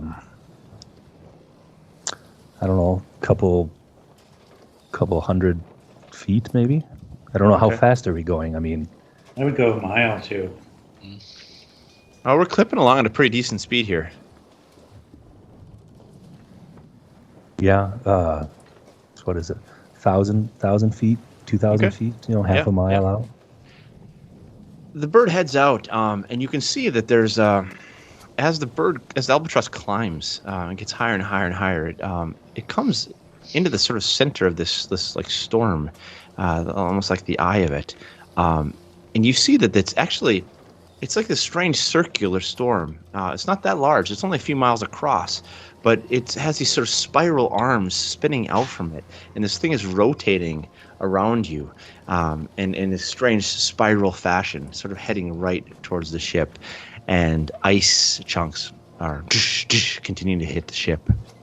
So Strange phenomenon. Is it windy?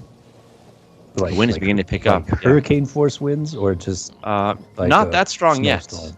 Just Okay. snowstorm, Do I know- blizzardy. Do I know anything about weather? You know, Give me an that intelligence this check. looks normal. It looks unnatural. Give me an intelligence check. 16. This is no natural weather phenomenon that you've noticed before. This is something entirely new. If it's natural, then this is something entirely new to you. Okay, I'm gonna describe that to Sally. Ask him, as a sailor, and in these parts, is this something he's seen, has heard stories of, knows anything about it? Never before. Never before. Never before. Can we go around it? I mean, if now we know that it's kind of swirling like that, can we go, or do we hit do we go straight? Your albatross is able to see that there's like an eye, right? Correct. Can you have the albatross fly into the eye, and maybe there's something? If this is magical, if there's an eye, there's something at the center. Yeah. Did I see anything? The albatross didn't notice anything there. No, not in the center. It's just this open, like the regular eye of the storm. It's this wide open, calm space in the middle of this wind storm. Can we just navigate around it? The only way to do it is to go through it. Why? Why can't we go around it? It's only a couple miles wide.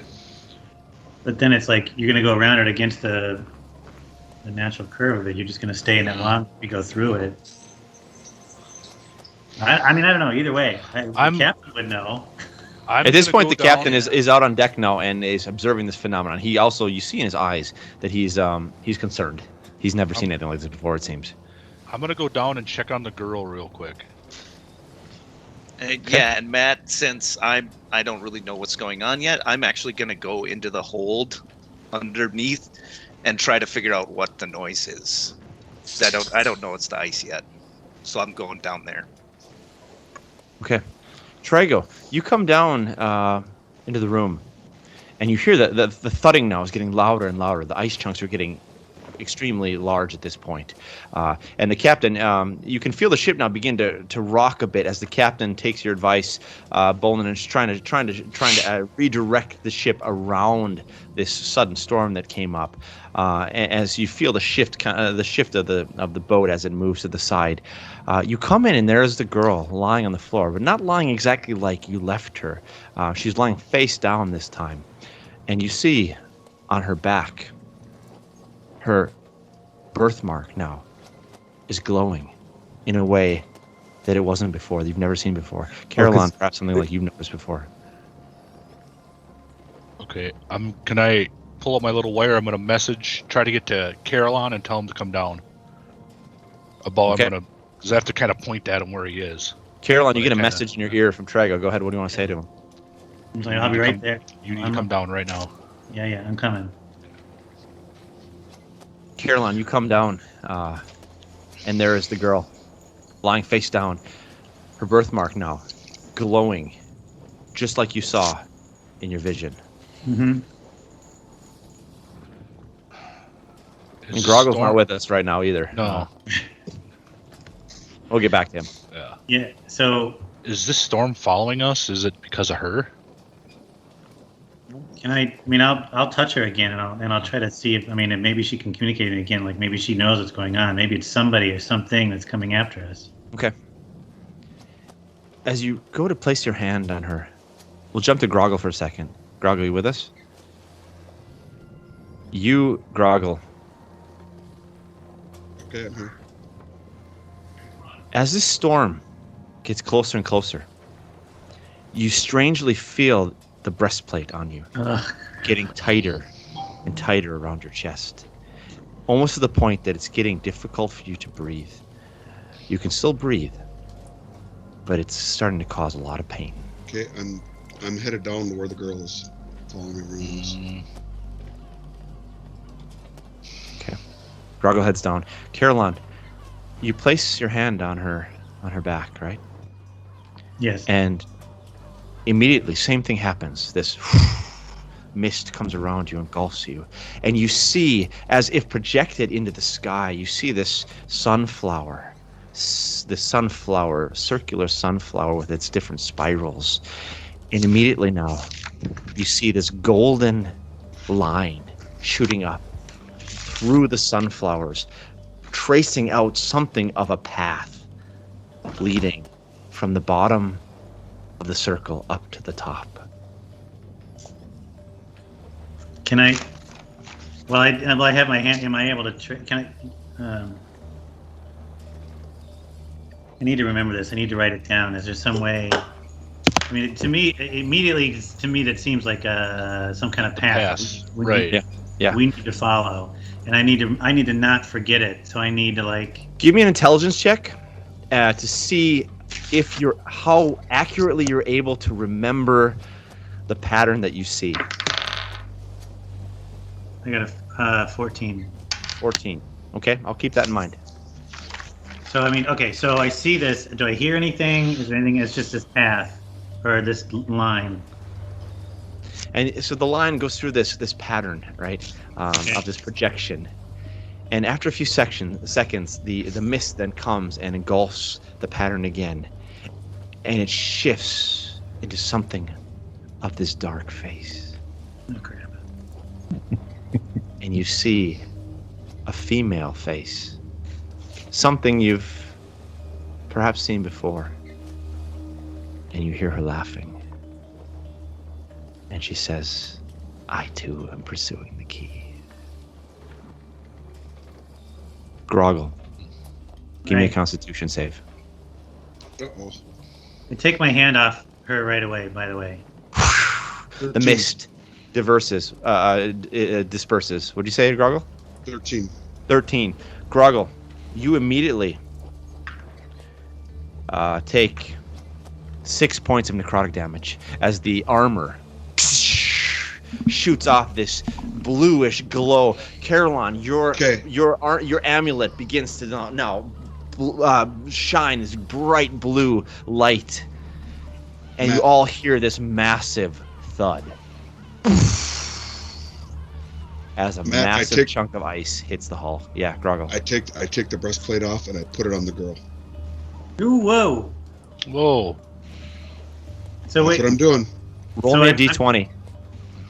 I'm stopping him. I'm like 17.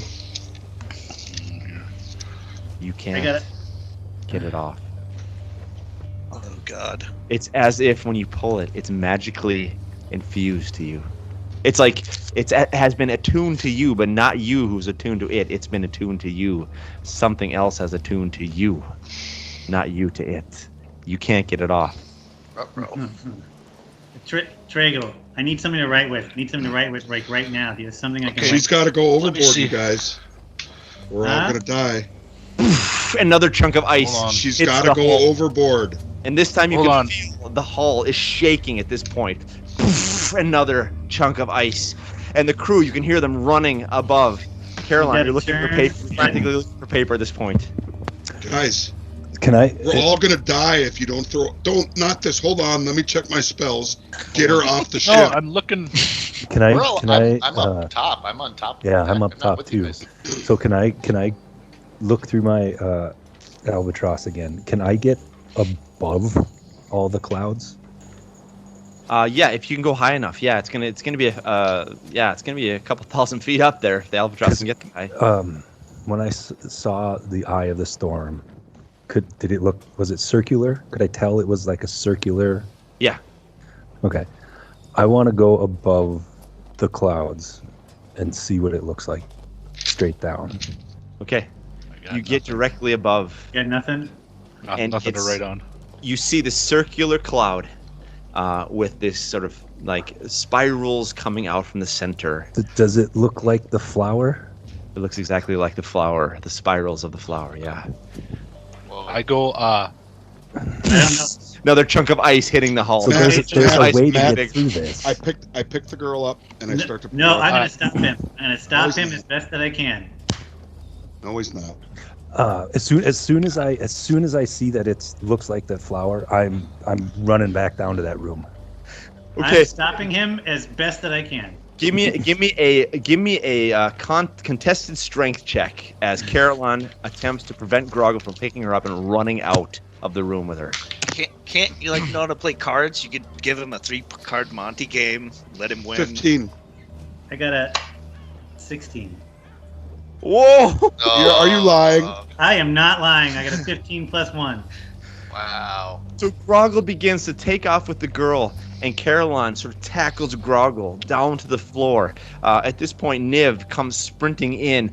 Poof, another massive ice chunk hits the boat. This time the boat begins to shake, and you hear a creaking, cracking Fucking noise. do something, as you water idiots! So I begins- say, Niv, get them to. So if I can remember the direction of this map, I tell Niv or whomever, get them to turn whatever direction that first direction was in that, like to turn the ship in that direction. Does that You make run up sense? running up to the captain with the. Somebody, Okay. I need. If I'm on the ground with Grog with this girl, I yell at whoever's there, Niv or somebody, and say, Niv. Don't Well, make I have me, to- you guys. I have to Don't tell you- make me. I have to tell you that the storm looks like the flower, This is Right. but I happy. don't Grogil's know on what top that of you. means. Niv is running down. It's confusion. I mean, it's pretty unclear at this point. What do you want to do, guys? Wouldn't I have told the captain to stop the boat? I mean, after we hit this huge iceberg, I'll probably maybe we should stop. Well, he was Stop trying. or He just was, do a he was trying to 180. get. He was trying to get around the storm. So Niv, you're telling me that the storm looks like the flower? Yeah, from up above, it's the flower.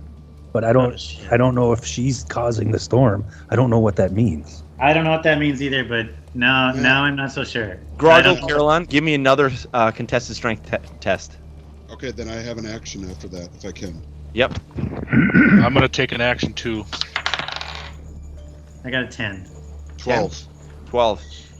How is it Grog you not kicking my breaks- ass? Grogil breaks free from you, I'm rolling Kerrhylon, terribly. and starts heading for the doors. And we're not really in combat, but why don't we go ahead and roll initiative to see how you guys are going to relate to each other? Everyone, give me initiative rolls. No, hold. Okay. Is that a 20? 13. D20, yep, and add your I initiative. got a dexterity. 6. Sorry, Marv. I also got a 6. Grogil, 20. No, 13. Anybody above a 13? I got a have a 19. 21. Or 18. 18. 21 for Niv, 18 for Traego, 13 for Grogil. Next down, I got an 11 11 for Jen, Jen. 6 for 6. Bholen. Yeah, and me. and Kerrhylon. Bholen, I think you have higher dexterity, probably. Yeah. Yeah. Yeah, probably. Okay. So, Grogil, finish that action, and then we'll take actually initiative turn here, so we can keep things clean. What do you want to do? I want to pull out a potion and pour it on the floor. Oh. Nice. You pull out a potion. Not right where I'm standing. Yep, I- yep. And immediately the liquid, when it pours out, this shimmering grayish liquid hits the floor, and immediately it goes black, and this portal opens up, about 3 feet across, right next to your. You're gonna let me throw her into it, or I gotta wait for my turn? No, You can do it. Throw You- her into it. I throw the girl into it. And Throw I'm not going to stop him. You throw the girl through the portal. Disappears. Jesus. And immediately, the liquid evaporates. The portal's gone. Oh my god. And almost as if a miracle happens, the clouds above you dissipate. Calm. The snow stops. The storm is gone. The ice is no longer hitting the hull of the ship. Even though you're taking on a bit of water, it's calm, quiet. And Matt has to rewrite half the campaign now. Yeah. No.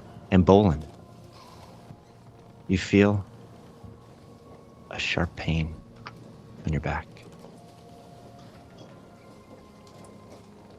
You take 7 points of fire damage. Fire damage. And the rest of you see Bolen's shirt. No, I'm not with any of these guys. I think Oh, you're only not? Jen is only the only one on the top you're deck. still up there. You're down below. I'm not with it. I haven't seen any of this. Okay, you haven't seen any of this.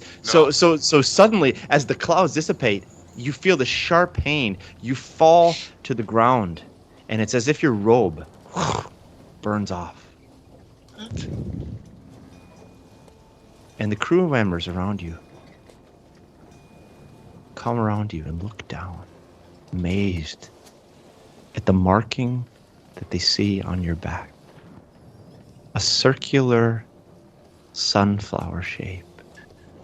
What the fuck? What the With a golden line tracing its way through the sunflower.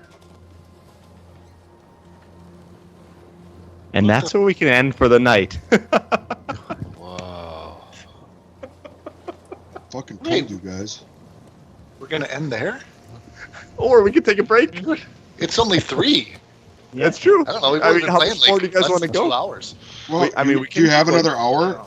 You got Yeah. a good break. Unless you got to do something, Matt. If you want to No, be I don't done. have to do anything. That's just a good narrative point. Or I mean, Yeah. we can keep going. There's more. I have more stuff for you if you want. Let's go till 4. I'd say another Okay. hour. Yeah. Yeah, Okay. another hour. Okay. But let's take a break. I quick. do have to pee though, yeah. Short pee break, and then we'll pick up from there. Bet you didn't see that coming, bitches.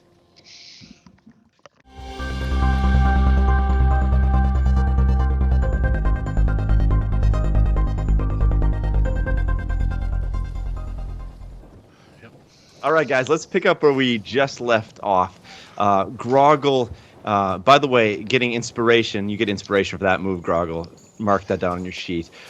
Opens up one of his potions that he found in the ship, makes a portal, opening up another dimensions, and throws the half tiefling girl through the dimension. Immediately, the storm dissipates, and the clouds leave. The snow settles down. The ice disappears. Everything becomes calm. Grogil, you feel the armor that was constricting you, the breastplate, releases and comes off of you again. You can breathe again now. At the same time, Bholen, however, you are struck with this burning fire on your back as you fall down onto the deck, and your cloak begins to burn behind you, and the sailors come around you and they see a burn mark exactly like the tattoo or the birthmark on the tiefling girl. This time, however, a golden path weaving its way through the mark. The ship is taking on water from one of the ice chunks. You guys are out in the middle of the ocean still. The temperature has returned back to normal. It's normal warm temperature. What do you guys want to do? The crew is frantic. What do you want to do? We should help the crew kind of figure out what's going on. Yeah, I'm more or less oblivious to all this, so I'm gonna yell from the hold, like, "Give me a hand. We're taking on water," that sort of thing. You see the Getting crew all like, It's getting Yeah. all over the precious artworks. I don't know. you see the crew, setting to work, running down underneath the deck into the hull. Nibbins is coming down with you guys and beginning to work there, trying to patch this thing up as best as they can. So before we get into that, I'm going to go over and I'll shake Grogil's hand. Say, hey, good job. Yeah. Grogil, are you listening? You're Uh-huh. muted. Uh-huh. And I basically just get up and I go up to the top deck and kind of stay out of people's way and just like watch Look at the water. While the ship is going down. Yeah, I mean the crew works away for a good 45 minutes or so, and they're able to get the hole under control. I mean, it wasn't a terrible leak. It's just one of the boards that creaked and cracked a little bit, was letting in some water, but they're able to fix that up, patch that up, begin to take some buckets up on deck and clear out the excessive water that's down there. Everyone breathes out a little bit. And as you guys are sitting up on the deck, the captain now comes up to you. You can see in his eyes he is concerned. Would you like to tell me what is going on? I asked you at lunch. I didn't get an answer, but apparently there's more going on than I thought. What is going on?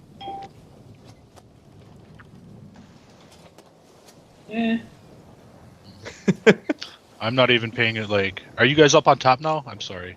Or are you still down below? I'm still up on top. I'm freaking the fuck out. Yeah.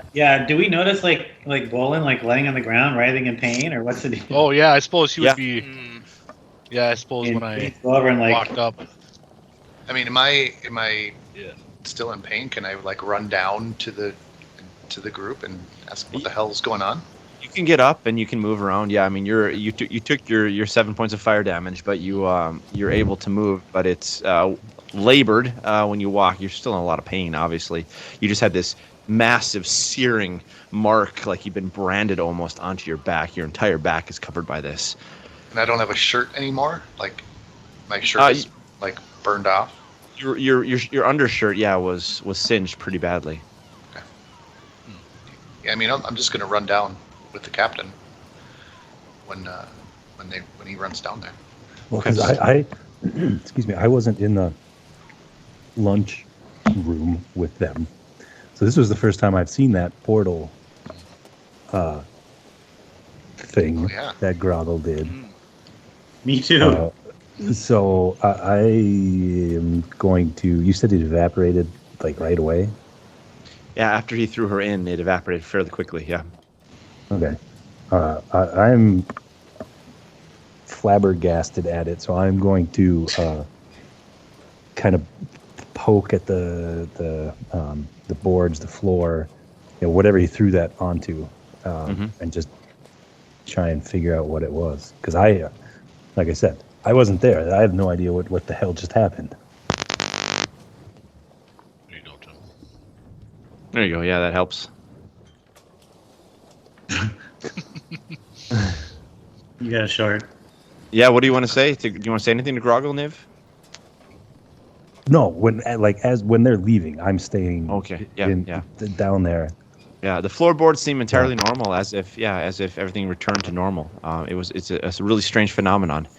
You can tell immediately from your own studies that some sort of portal opened up and it closed immediately, and it's as if the dimension is completely gone at this point. And I want to ask Niv. I'm like, I go back down and like, Niv, is this something that could like reopen? I mean, it was something he threw on the floor. Have you heard of a potion like this before? Is this something, Not in potion form. I didn't know Grogil knew how to brew or use potions like that. Okay, I mean, has he always had these potions? I mean, in this case, I'm glad he did. Am I with you guys? I think it's just us. Are they talking about it right in front of him? No, I think it's just us two down there now. Yeah. You guys went up top, right, to talk to. Oh yeah, you're back in the room. The captain.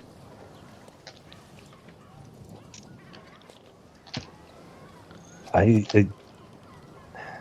This seems very strange for Grogil to have something this powerful.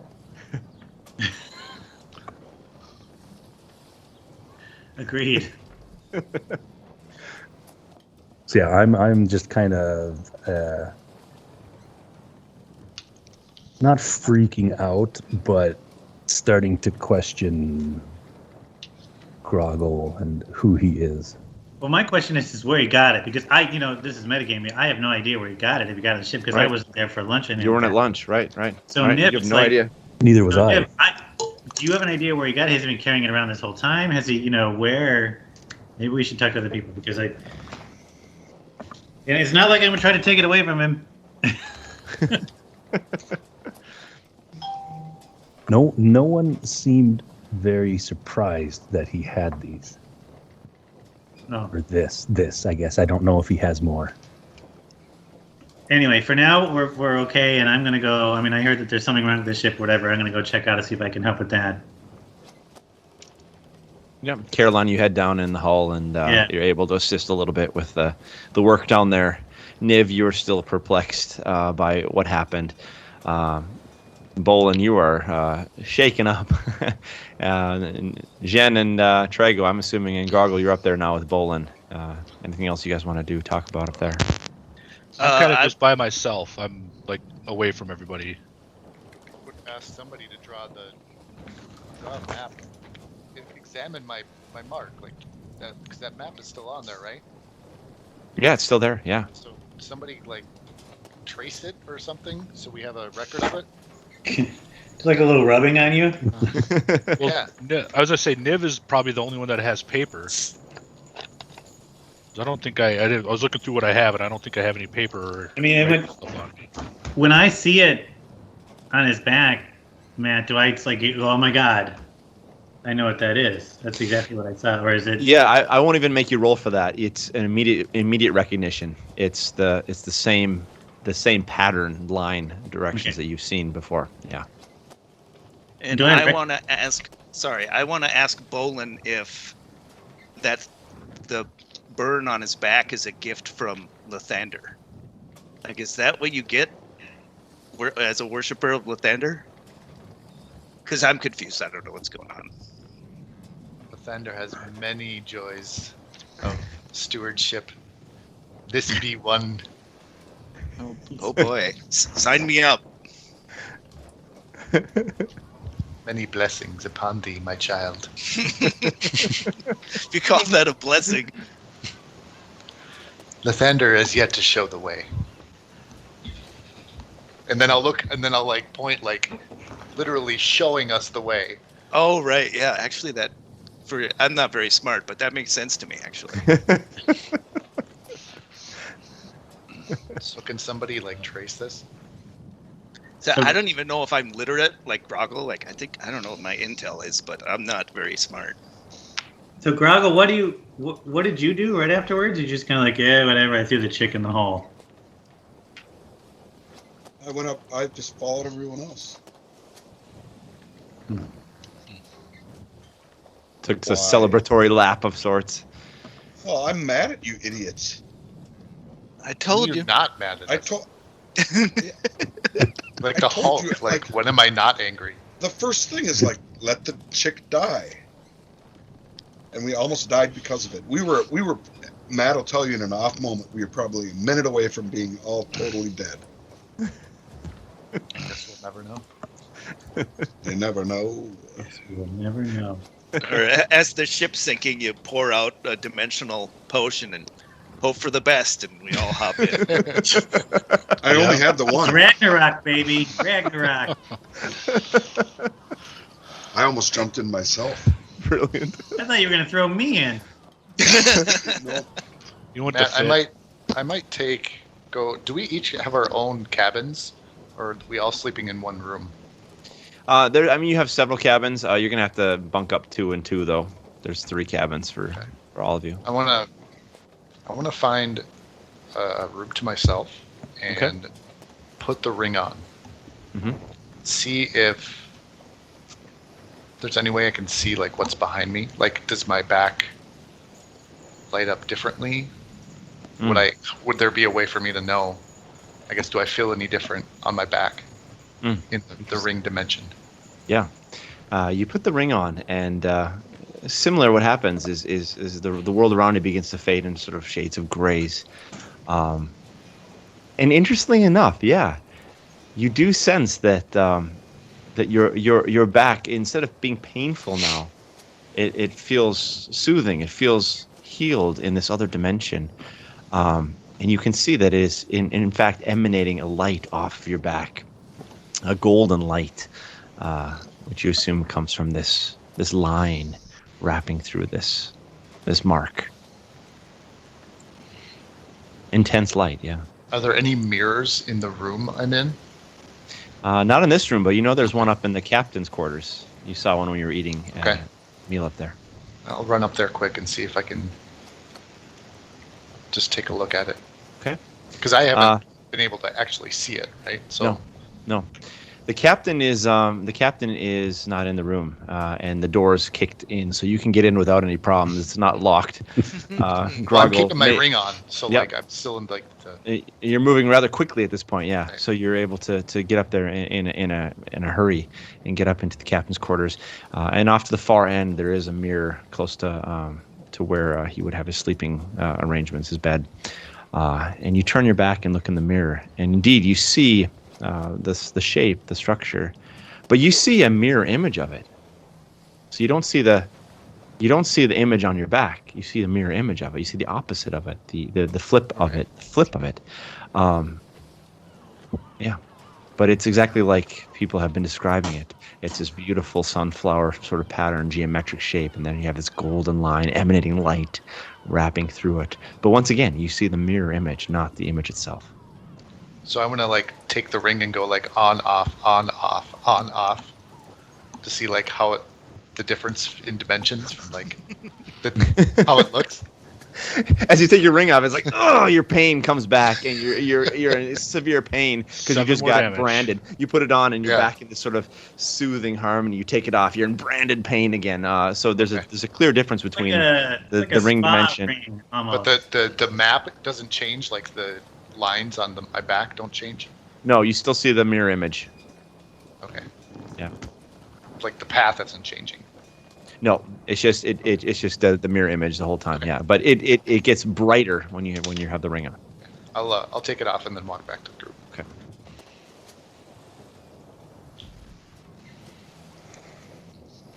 And I guess it's probably been a long day for me. I'll probably actually I might not even go back to the group. I might just stay in the room and go and pass out. Okay. Bholen gets some much needed rest at this point. Yeah, it's late in the afternoon, early evening. So I mean, we're talking 4 or 5 o'clock. You'd be able to get a full night's rest if you'd want to. It seems like things have settled down on the ship. The hole is sealed. The skies have cleared. It doesn't seem like there's any more threats on the horizon, but the crew is uneasy, as you would imagine. And you guys can tell now as you're walking around, the rest of you, as you're walking around the ship now, you have 20 sets of eyes on you that are watching you extremely closely. They thought perhaps that they were just transporting you for other reasons, but now they know there's something more going on, and you are being watched. I was going to ask how suspicious sailors are. I would say somewhat to a lot. At this point, extremely.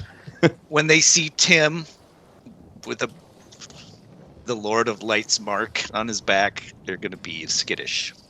Yeah, indeed, extremely skittish, but there's also something strange about soldiers. They are incredibly superstitious. So they do believe in divinities. They do believe in higher powers. So there's a strange suspicion, but also a strange attraction to what has happened here.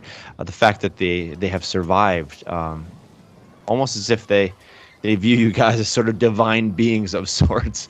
So there's an admiration and a suspicion, both at the same time.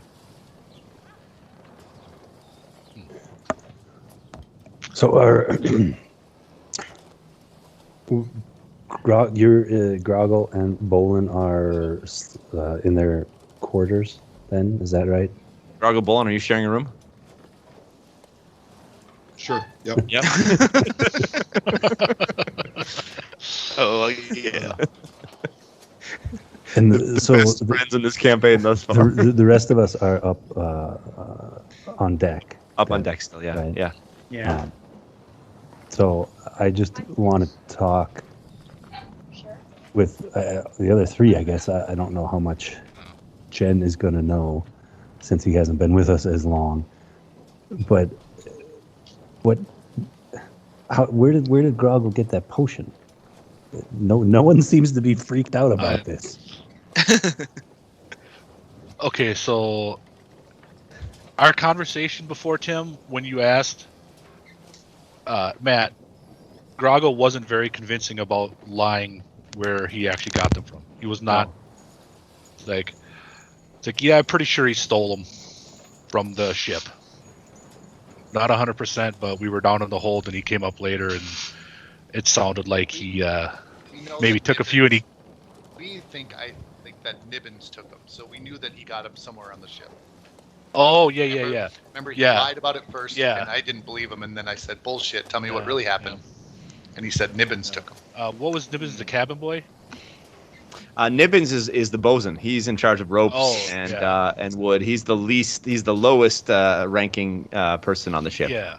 So I kind of just relay that. So why would a lowly cabin boy have potions like that, and why would he give them to Grogil? He was down there. Oh, I don't think he gave them to him. I would think that Grogil probably just took them. He went down there because of some fish that Nibbins was getting into. So apparently Nibbins is already kind of a thief. Was that the puking I heard earlier? I would say because it smelled like death. So is Nibbins up here on deck? Nibbins is down. He's still down in the hull, patching it up. Yeah, he's not up with you right at this point. Okay, I want to go talk to Nibbins. Okay. You come down into the hull, and there's Nibbins away cleaning up after the mess, trying to take buckets and fill them up with water. Busy at work.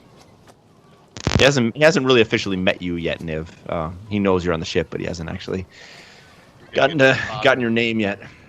Get to the bottom of this potion mystery if it kills you. Oh man. Dan, why don't you just ask you're like lighting it up for the because you got the potion.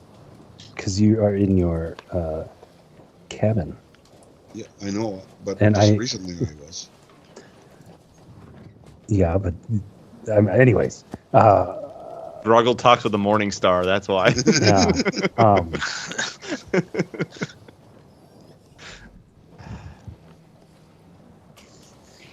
How I'm gonna have to be done here in a few minutes, guys. I'm sorry. How good is my disguise kit? Like, can I disguise myself as the captain? Yeah, I think you can. It'll be a very poor disguise. Yeah, that's probably a bad idea to talk to someone on the crew as that. So I'll just go talk to Nibbins as myself. Okay. And try and be a little intimidating with him. Oh man, I don't have any like cool magical stuff, do I? Oh, I can. I'm going to clap him on the shoulder, spin him around, and cast Shocking Grasp on him when I grab his shoulder. Okay. Tell me the details of that one. It's just a cantrip. Lightning springs from your hand to deliver a shock to a creature you try to touch. Make a melee spell attack. Have advantage if they are wearing armor made of metal. If it hits, it's 1d8 lightning damage, and they can't take reactions until the start of its next turn. Oh, man. Kill him, Dan. So you lay your hand on him, and a bolt of lightning shoots into him. 1d8 damage? Yeah. Go ahead and roll that out. God, poor Nibbins. 7 damage. Oh, Jesus. Fuck.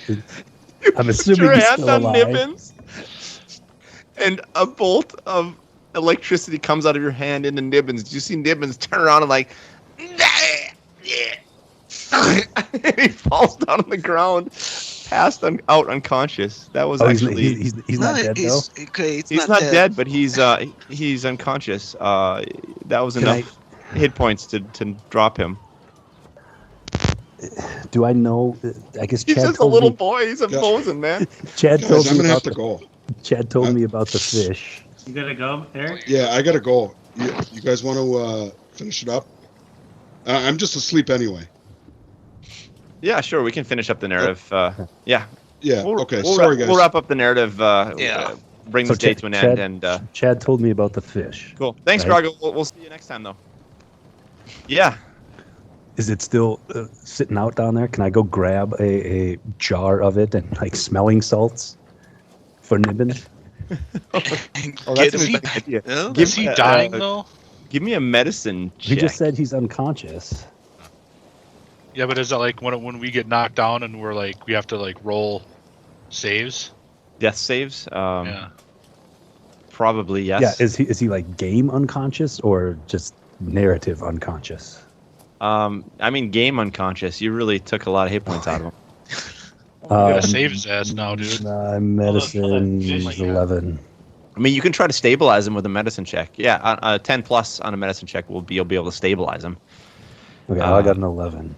Okay, so you're able to stabilize him. He won't have to take death saving throws, but he's still unconscious at this point.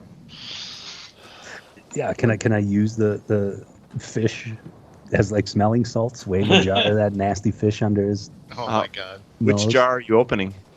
I don't care. I'm just grabbing one. Okay, roll me a d6. Oh, a D6. Yeah. 2. Okay. Oh wait, sorry. A d8. Sorry. Roll me a d8. 1. 1. Okay. You happen to open the jar that says mild on it, and roll me a Constitution save.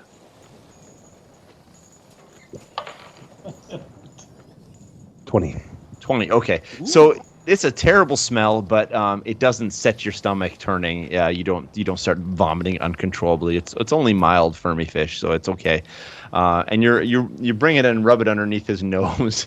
And I'll roll the heck. No, I rolled a natural 1. It does not wake him up. He's still unconscious. Stable but unconscious. Shit. In the hull. And you've got I'm to going open to- You're gonna have the to jar of explain fermy this fish. one. I'm going to dig through his pockets, see if he's got anything that seems more important than a cabin boy would have. Okay, give me an investigation check real quick.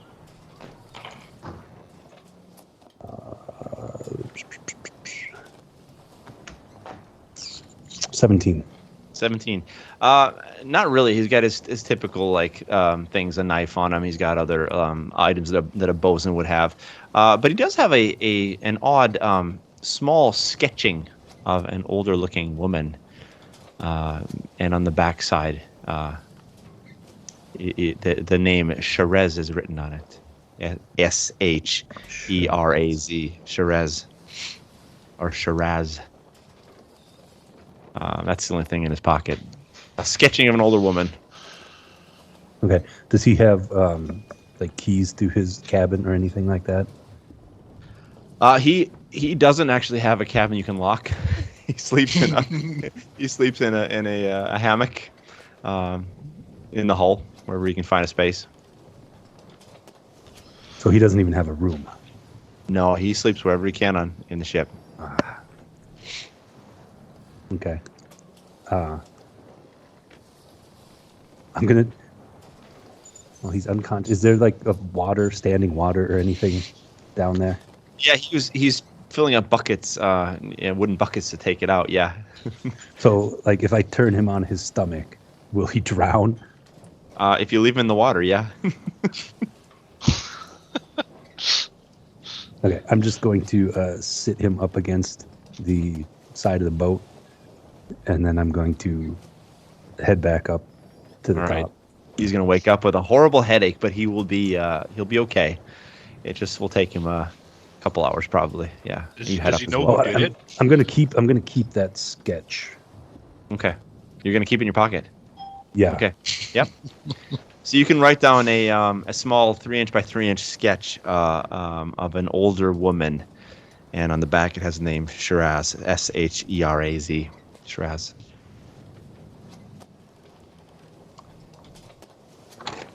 Okay. Well, my investigation went nowhere. The rest of you, the sky is now turning pretty dark at this point. Stars are coming out. It's a beautiful sky. As you've sailed away from the land, you're now completely out in the open waters. You're still off the coast of Falandir, but you're probably a good 20, 30 miles out now at this point. And you're heading north. Anything you want to do before you call it a night? Bholen, you're already asleep with Grogil in your room. The rest of you three. Anything else for this evening? I can't really think of anything. I think I'm probably pretty exhausted. Okay. So you guys crawl into your cabins, each of you. Traego and Kerrhylon, I'm assuming you're going to be together, or? Sure. Dzien and Niv, you crawl into your cabins together. You guys shut your doors and lock them with the keys that you were given. As the ship gently sways as it continues to head north into the darkness, you still have many, many days of sailing ahead of you before you get to Gaeranord. But it has been one heck of an incredible day. No kidding. And with that, all of you fall into a much-needed deep sleep. And that's where we can end tonight's narrative. Nice.